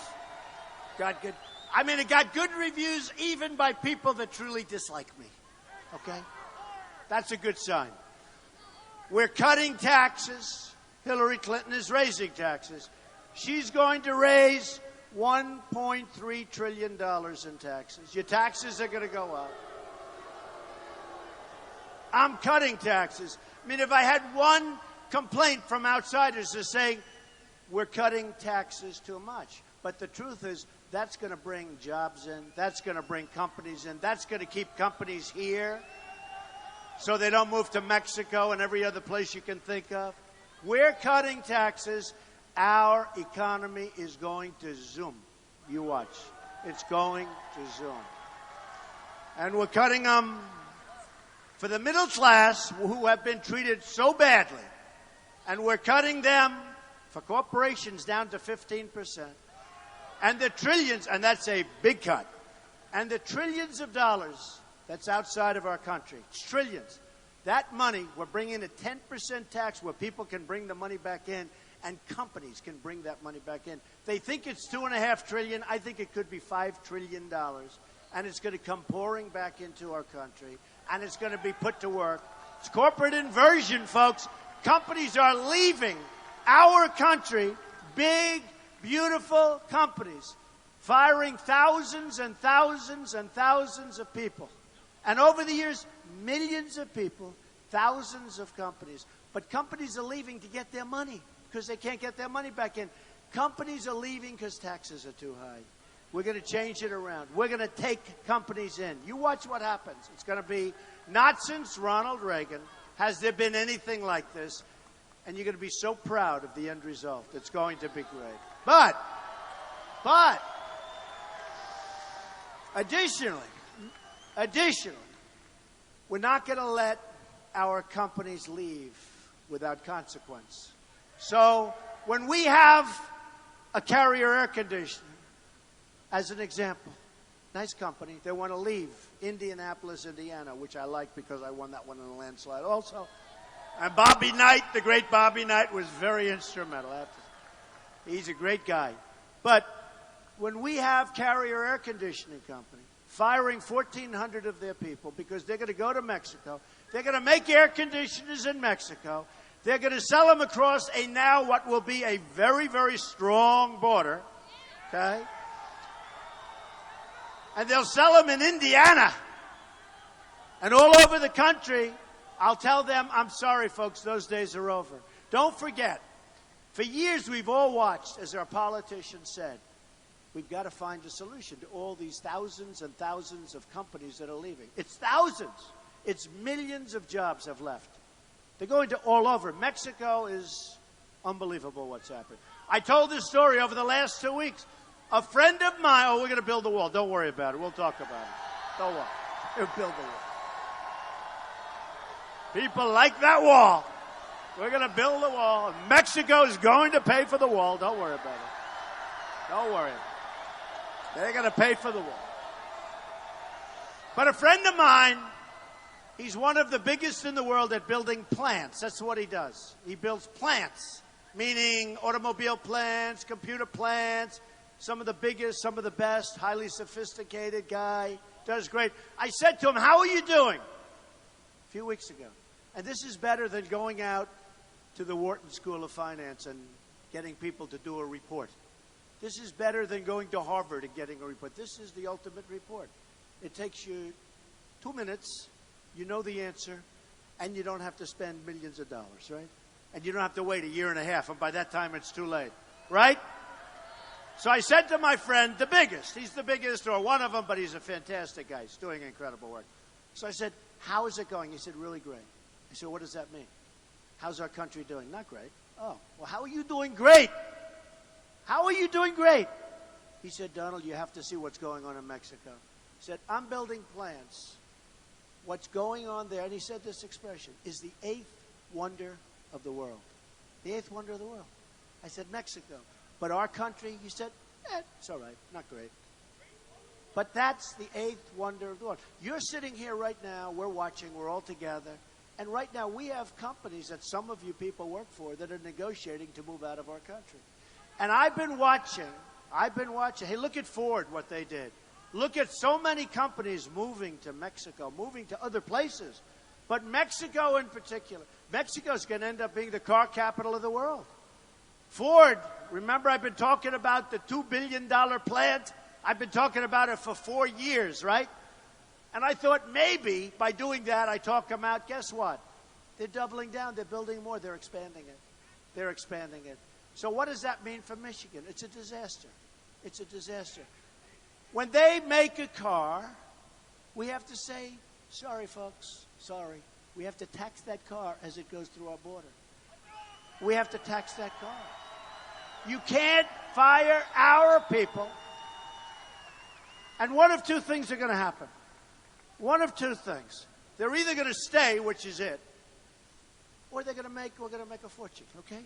Either one is okay. They're either staying. Now, if I were in charge, if they put me in charge, let's say 3-4 years ago, Donald Trump is Secretary of not allowing businesses to leave our country. So I'm now in charge. And I've been reading for years, and you have too. The government gives low-interest loans. They give tax abatements. They give all sorts of things to keep companies. They don't keep anybody. Everybody leaves. So they make me Secretary of not allowing companies to leave the United States, okay? So they announce they're leaving. Some company announces he's leaving, he's going to Mexico. I call him, hey, how you doing, President? President of the company. I say, I'm Secretary of you-know-what. We better have a talk. Well, sir, we're leaving. I don't think it really makes sense to waste your time. Really? Really? You think that? No, we better talk. We better talk. And I explained to him that here's the story. We love you. We want you to move. You can move anywhere you want. You can go to another state. That we can't help. Compete with each other. That's fine. But when you start leaving us and going to a foreign country, and you start making your product, and it pours across the border, and there's no consequence for you whatsoever, those days are gone. So here's the story, folks. When we say that when your product comes across the border, and don't forget, I was endorsed by 16,500 Border Patrol agents, tough, smart, first time ever. First time they've ever endorsed anybody. Sheriff Joe Arpaio from Arizona.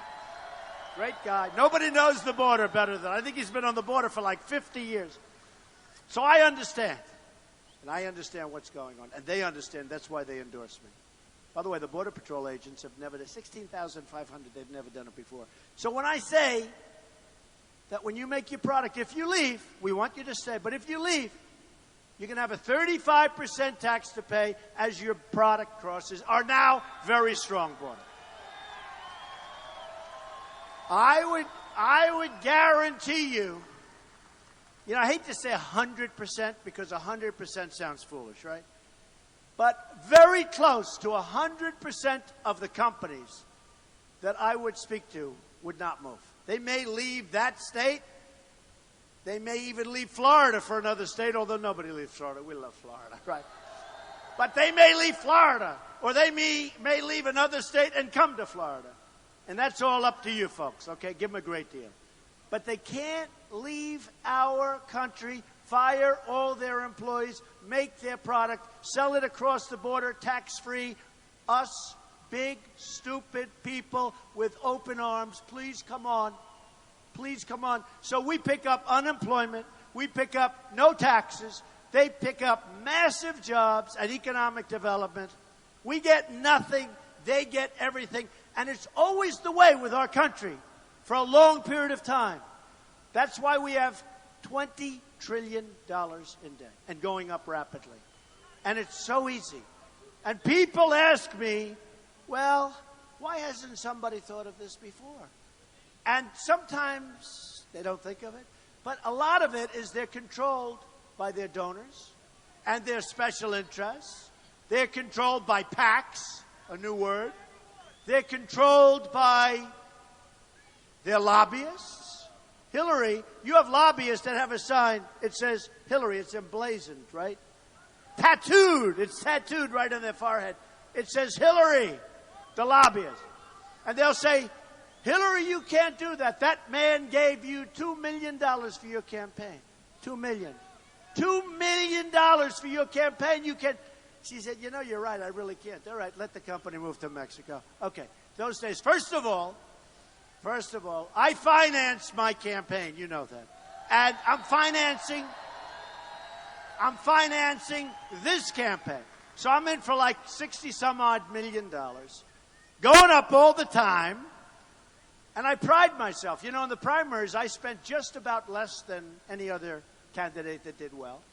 And I said to myself, you know, I came in first place and spent the least.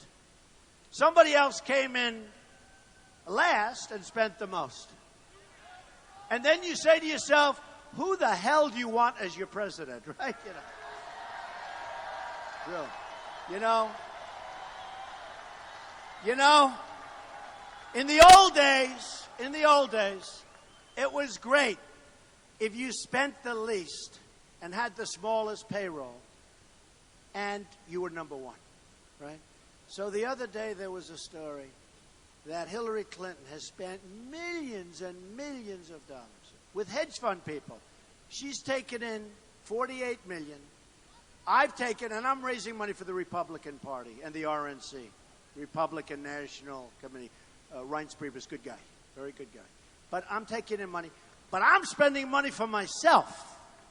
Okay, I'm spending money. So she took in, think of it, she took in $48 million as of like a couple of months ago. I took in $16,000. In fact, I'm trying to figure out who's the guy that gave me $16,000. Trying to figure it out. I thought I was going to say nothing, and I was really just, because I said, find out how many hedge fund guys gave her money, because I know a lot of them, and they don't give money because they're nice people. These are killers, folks. These people, they give money for a reason. These are not like, oh, gee, I think Hillary is so great. She looks so presidential. You see her walk onto the stage. She looks presidential? I don't think so. I don't think so. I think I look presidential, to be honest with you.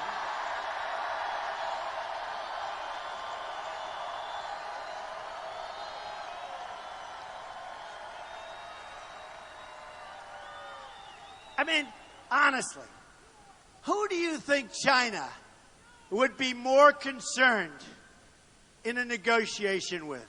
Trump or Hillary? Believe me. And I've made a lot of money in China. I've made a lot of money dealing with China. One of my buildings has the biggest bank in the world from China as a tenant. They just renewed their lease. I couldn't believe it. Okay, and I said, are you really renewing? I didn't. You know, it's a great location, so I would have gotten somebody else. But honestly, they renewed their lease, and I said, why? I didn't want to get too much into it. I didn't want to say, you know, why are you renewing? Because I have respect for China. I have respect for our leaders. I have such respect for the Chinese leaders in terms of how they can rip us off year after year after year. It's true. So I respect the Chinese leaders. I don't respect our leaders for allowing them to get away with it. Right? I don't respect that. But you know what I did? I did something a little bit different. I wanted to put some things down, but I don't want to go through the big deal of screens and hanging. Look at this place. It's this big arena. You can't really hang screens. So I said, let's do it the old-fashioned way. I'll do some cards, right? So I had some cards ready. Look.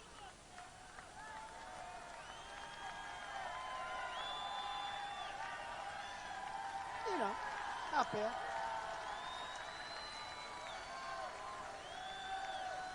These countries, see? By the way, you think you have the best location, right? And you do in one way. But the people behind me, they're all on television. They're going to be famous. They're going to be famous. They're going to be famous. And by the way, speaking of that, wasn't it terrible when the father of the animal that killed the wonderful people in Orlando was sitting with a big smile on his face right behind Hillary Clinton? And by the way, including a lot of the people here, how many of you people know me? A lot of you people know me, right? Look, when you get those seats, you sort of know the campaign. So when she said, well, we didn't know, he knew, they knew. But how did you like that picture? Him sitting, 49 people killed, other people will never, ever, ever be the same. And that guy is sitting back there. And of course he likes Hillary, because Hillary won't even say the words radical Islamic terrorism. Of course he likes it. He has some past. But look at this. These are countries that donated in some form to Hillary Clinton and Bill Clinton. Saudi Arabia, 25 million. Oman, 5 million. Kuwait, 10 million. United Arab Emirates. Look, it's a very interesting situation. Look at some of these cards. We pick them up at random, right? Watch. Here's a beauty right here. Okay. You see what that is?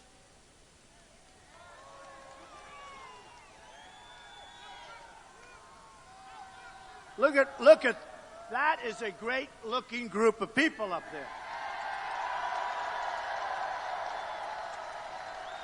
Thank you. Thank you very much.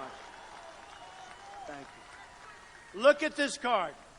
So, this is President Obama has commuted the sentences of more men and women in the past than the past 9 presidents combined. Now look at the line on top. See? How you doing? Isn't this better than hanging the screen? What the hell? And I save a couple of bucks. Not so bad, right?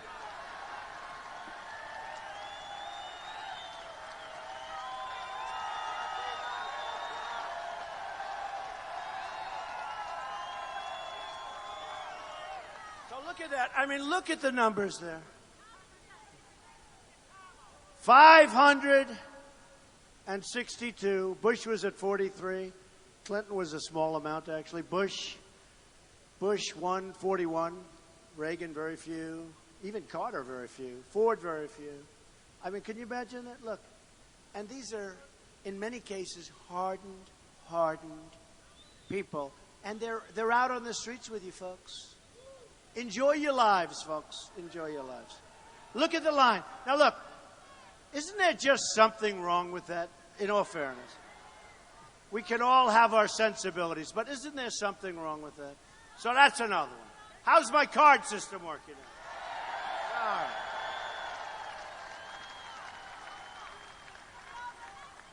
So here's another one. Number and percent of immigrants in the United States from 1900 to 2010. Oh, boy, you're not going to be happy with this card. Now they project it out to 2060. But look at the way that's gone up. Look at the way that's gone up.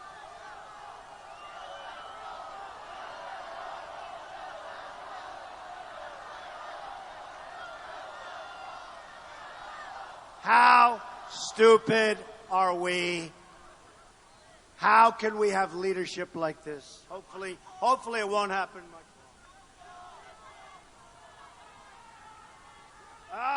Here's a beauty.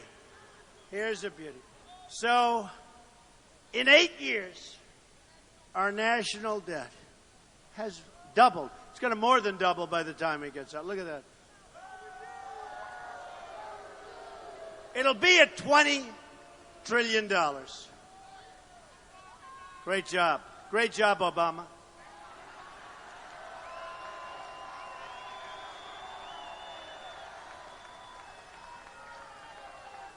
I got plenty of cards. Oh, here's a beauty. Here's a beauty. You don't have to see it too well. It doesn't matter. All you have to do is look at the lines.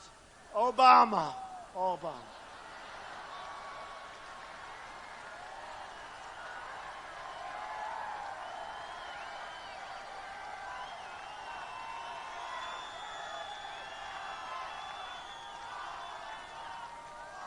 So here's Obama. This is U.S. home ownership rate. So I think it's the lowest in 51 years or something. Look at that line. So let's see, he started right there. Good job, Obama. The American dream. The American dream to own a home. Good job.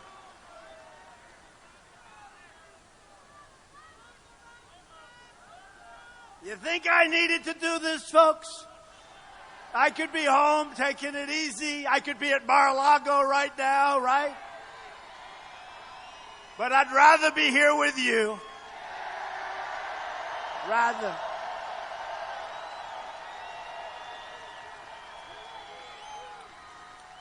So this is total national debt.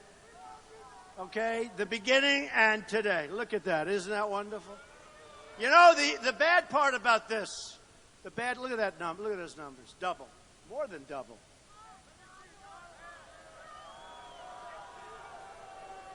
And that's from beginning of time, that's from the beginning, this isn't over 10 years, this isn't over 20 years. We've doubled over the last 8 years, it'll more than double. And he'll hit the big 20 trillion.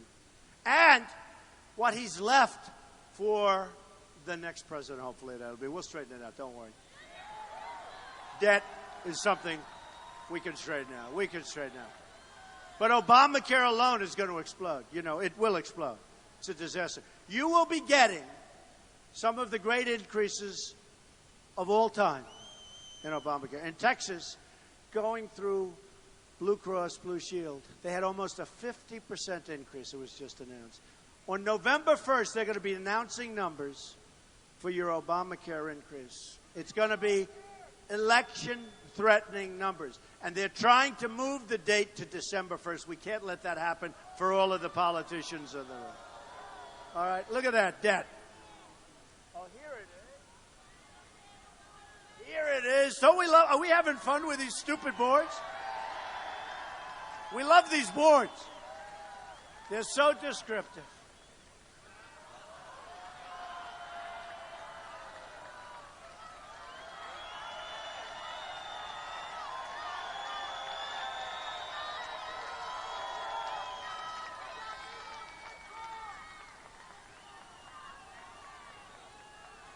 So the hedge funders. Now, I know the hedge funders, many of them. Some are friends of mine. Many are buying apartments from me. I got them all over the place.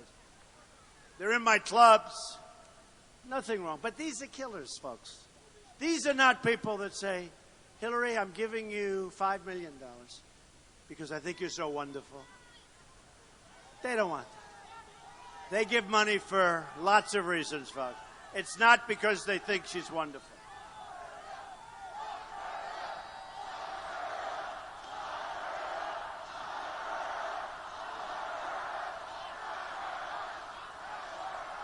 So I told you that I'm putting up my own money. I've turned down so much money. And I know so many of these people. But look at this. Hedge funds. So the hedge funds have given her, as of a month ago, $48.5 million. Folks, you got to understand them. Oh, they're going to be angry at me. They'll be calling me, we're dropping out of your club. Who cares? I don't care. But look at this. Hillary, crooked Hillary Clinton, 48.5 million. Trump, 19,000. I think I'll give it back. For 19,000, I'm better off.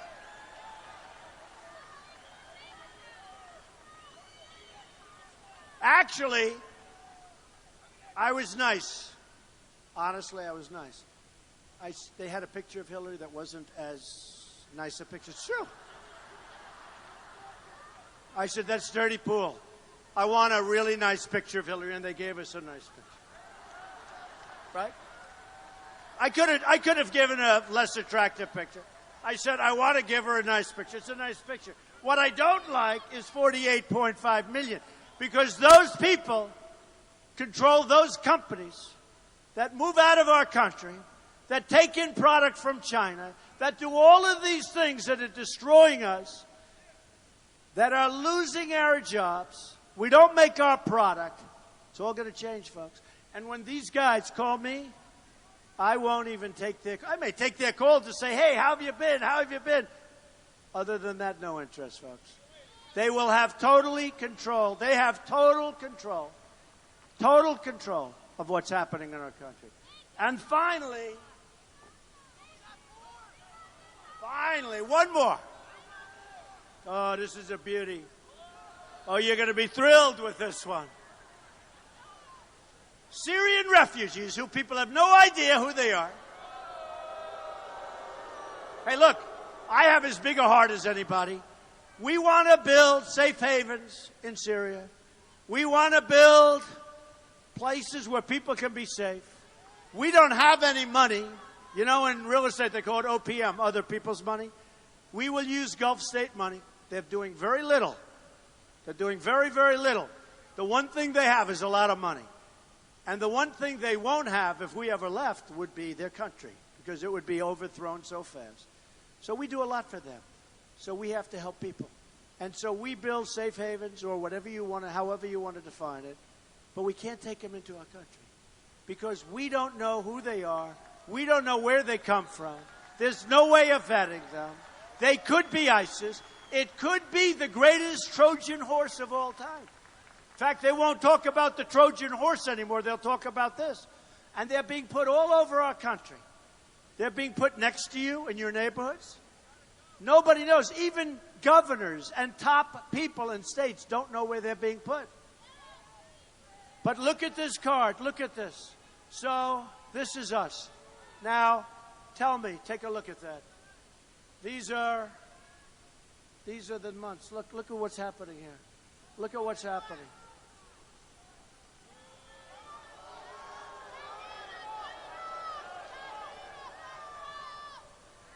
And I just read you in Germany, tremendous, they wanted to blow up one of the big stadiums full of people.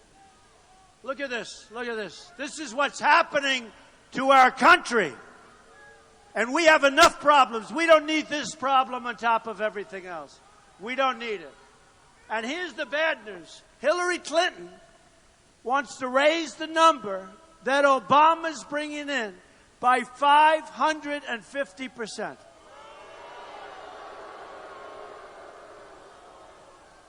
So we're not going to let it happen.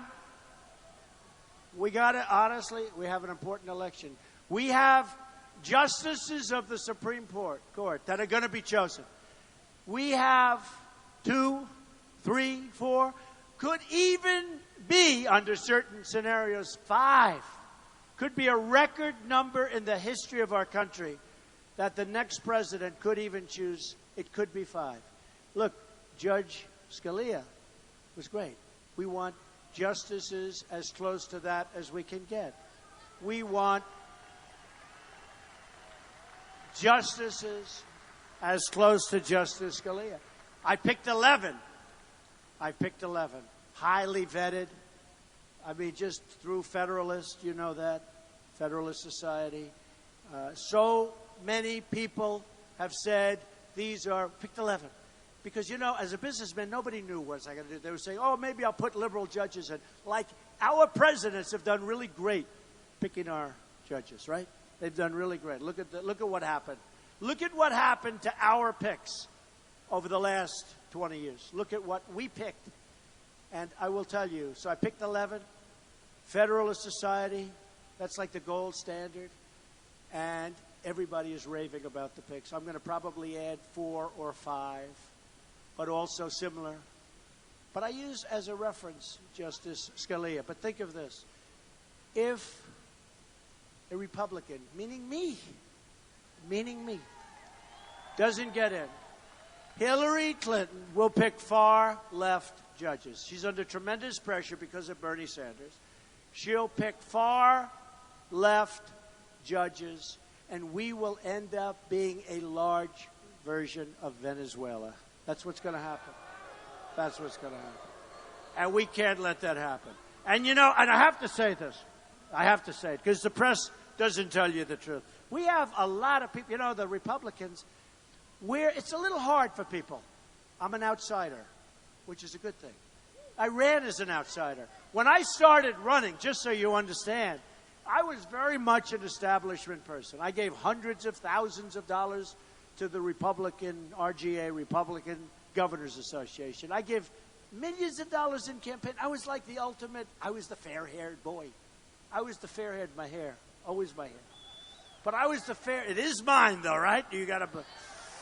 But I was the fair-haired boy. But I gave millions of dollars over the years to different people running for office, right? And then all of a sudden, June 16th, I announced I'm running. And I went from establishment, I was super establishment. They'd call me, the senators, would love to come up and say hello. All of a sudden, it's like, what, Trump? Oh, my, what happened? He's running. Because I know the game better than anybody. And I know how to get it fixed. I know how to turn it around so that all of these special interests aren't killing us. We're going to get our jobs back. We're going to keep our companies. We're going to get our companies back. I know how to do it. So here's what happens. So I announced I'm running, and all of a sudden I was like an outsider. I went from established. That's a shock to the system. You have to be very tough. Let me tell you, it takes guts to run for president. It takes a lot of guts. It takes a lot of guts to run for it. So all of a sudden, I go from the establishment guy to an outsider. And I won. And then all of a sudden, people are saying he's winning. What's going on here? And then we ended up winning. I understand why they can't back me. It's just, if it's a politician, and it's also a softer race if it's a politician. They're very nice to each other. Congratulations on a great run. You were wonderful. In the meantime, they're losing. We need somebody that knows how to win, folks. We need somebody. Hillary Clinton said, I don't like his tone. See, I don't like her temperament because her temperament is the temperament of a loser. We need a tough temperament. We need a tough temperament. She doesn't like my temperament. All my life, I've been told by people, and I prided myself on my temperament. But they came up with the sound by temperament. My temperament has won me. So I have built such an incredible company, some of the greatest assets in the world, very low debt, tremendous, just a great company. But all of a sudden, I'm being challenged on temperament. It was always my strength. Because some professional on Madison Avenue came up with this idea, challenge temperament. It's my strength. I don't like her temperament because she's weak. She's weak. And when you have ISIS chopping off heads, burying people in the sand, dropping people in a steel cage into the ocean and into water, and drowning many people at a time, and then I hear her talking about my temperament. My temperament's going to win for us, folks. It's going to win for us. And they say, do we trust him with nuclear? Let me tell you, I'm the last one. She voted for the war. She wanted to go into the war in Iraq. I didn't. I mean, you will see, because you're going to learn, because I really think we're going to win. She went out, and it was very interesting. She said recently, I don't like his tone. His tone. They're chopping off heads. They're worried about my tone. They're chopping off heads. Here's what we're going to do, folks. We are going to replenish our military. It's totally depleted. And we're going to knock the hell out of ISIS. We have no choice. We're going to take care of our vets. We're going to have strong borders. We're going to build the wall, and yes, Mexico's going to pay for the wall. We're going to repeal and replace Obamacare. We're going to end Common Core. We're bringing education local. We are going to make the greatest trade deals. Right now, they're the worst ever made.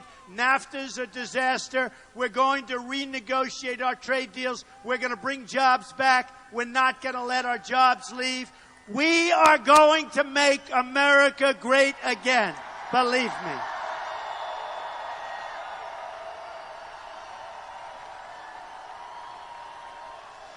On November 8th, it is so important that you get out and vote. I saw a poll today that we're tied. It can't be a possibility. We got it. You've got to get out and vote. We're going to make it so strong. We are going to have a policy of America first. We are going to make our country strong again. We are going to make our country great again. You are going to be proud of your president, but more importantly, you're going to be more proud than ever before of your country. We are going to make America great again. Thank you, everybody. Thank you. Thank you.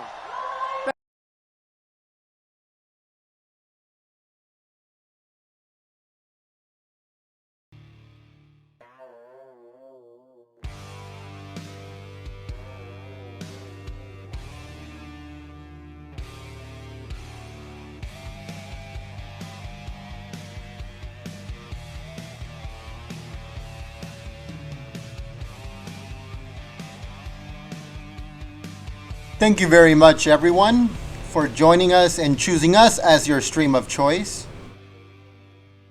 We have a few links in the description below. We have a video that we made regarding another streamer that is bullying smaller streamers.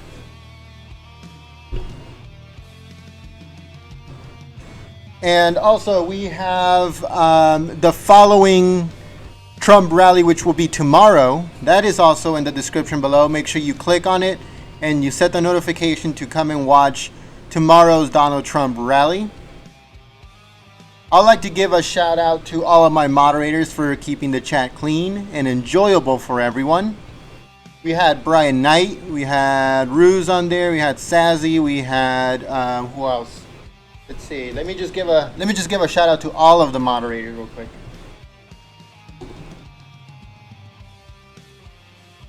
All right, so we got Jave, Sazzy, Brian, Ron, Roosevelt, Manny Garcia. Who else do we got here? Manny Garcia. We got Bill, Joe Montana, and our newest moderator, which is Entertainment News Gaming. He's also a Trump streamer, and hopefully we'll be doing some collaborations in the future.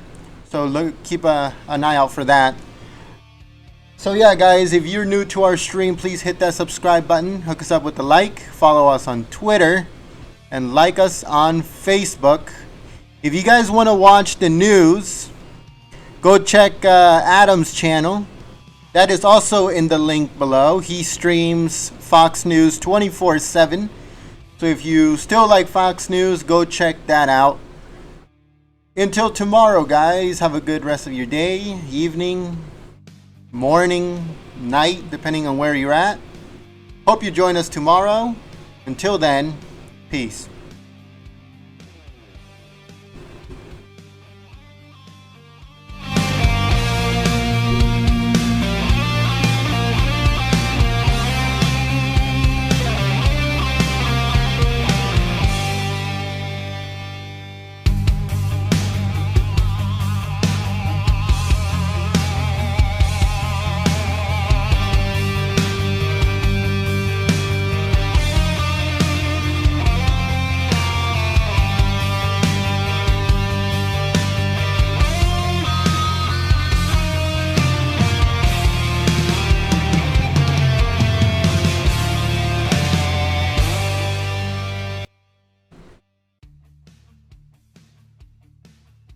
I want to jump on the mic real quick and let you guys know that we uploaded a video about Sharia law. It's up on our channel. It's basically about what states ban Sharia law around the United States and what states are in the process of banning Sharia law. So if one of the moderators can put the link real quick, I'll greatly appreciate that. If you can just put the link on the chat. I think Roosevelt put the link earlier. If you can do that, please, and I'll appreciate it. If you missed the rally, I'll upload it in just a few minutes. Just wanted to get on mic and say that real quick. Thanks, guys.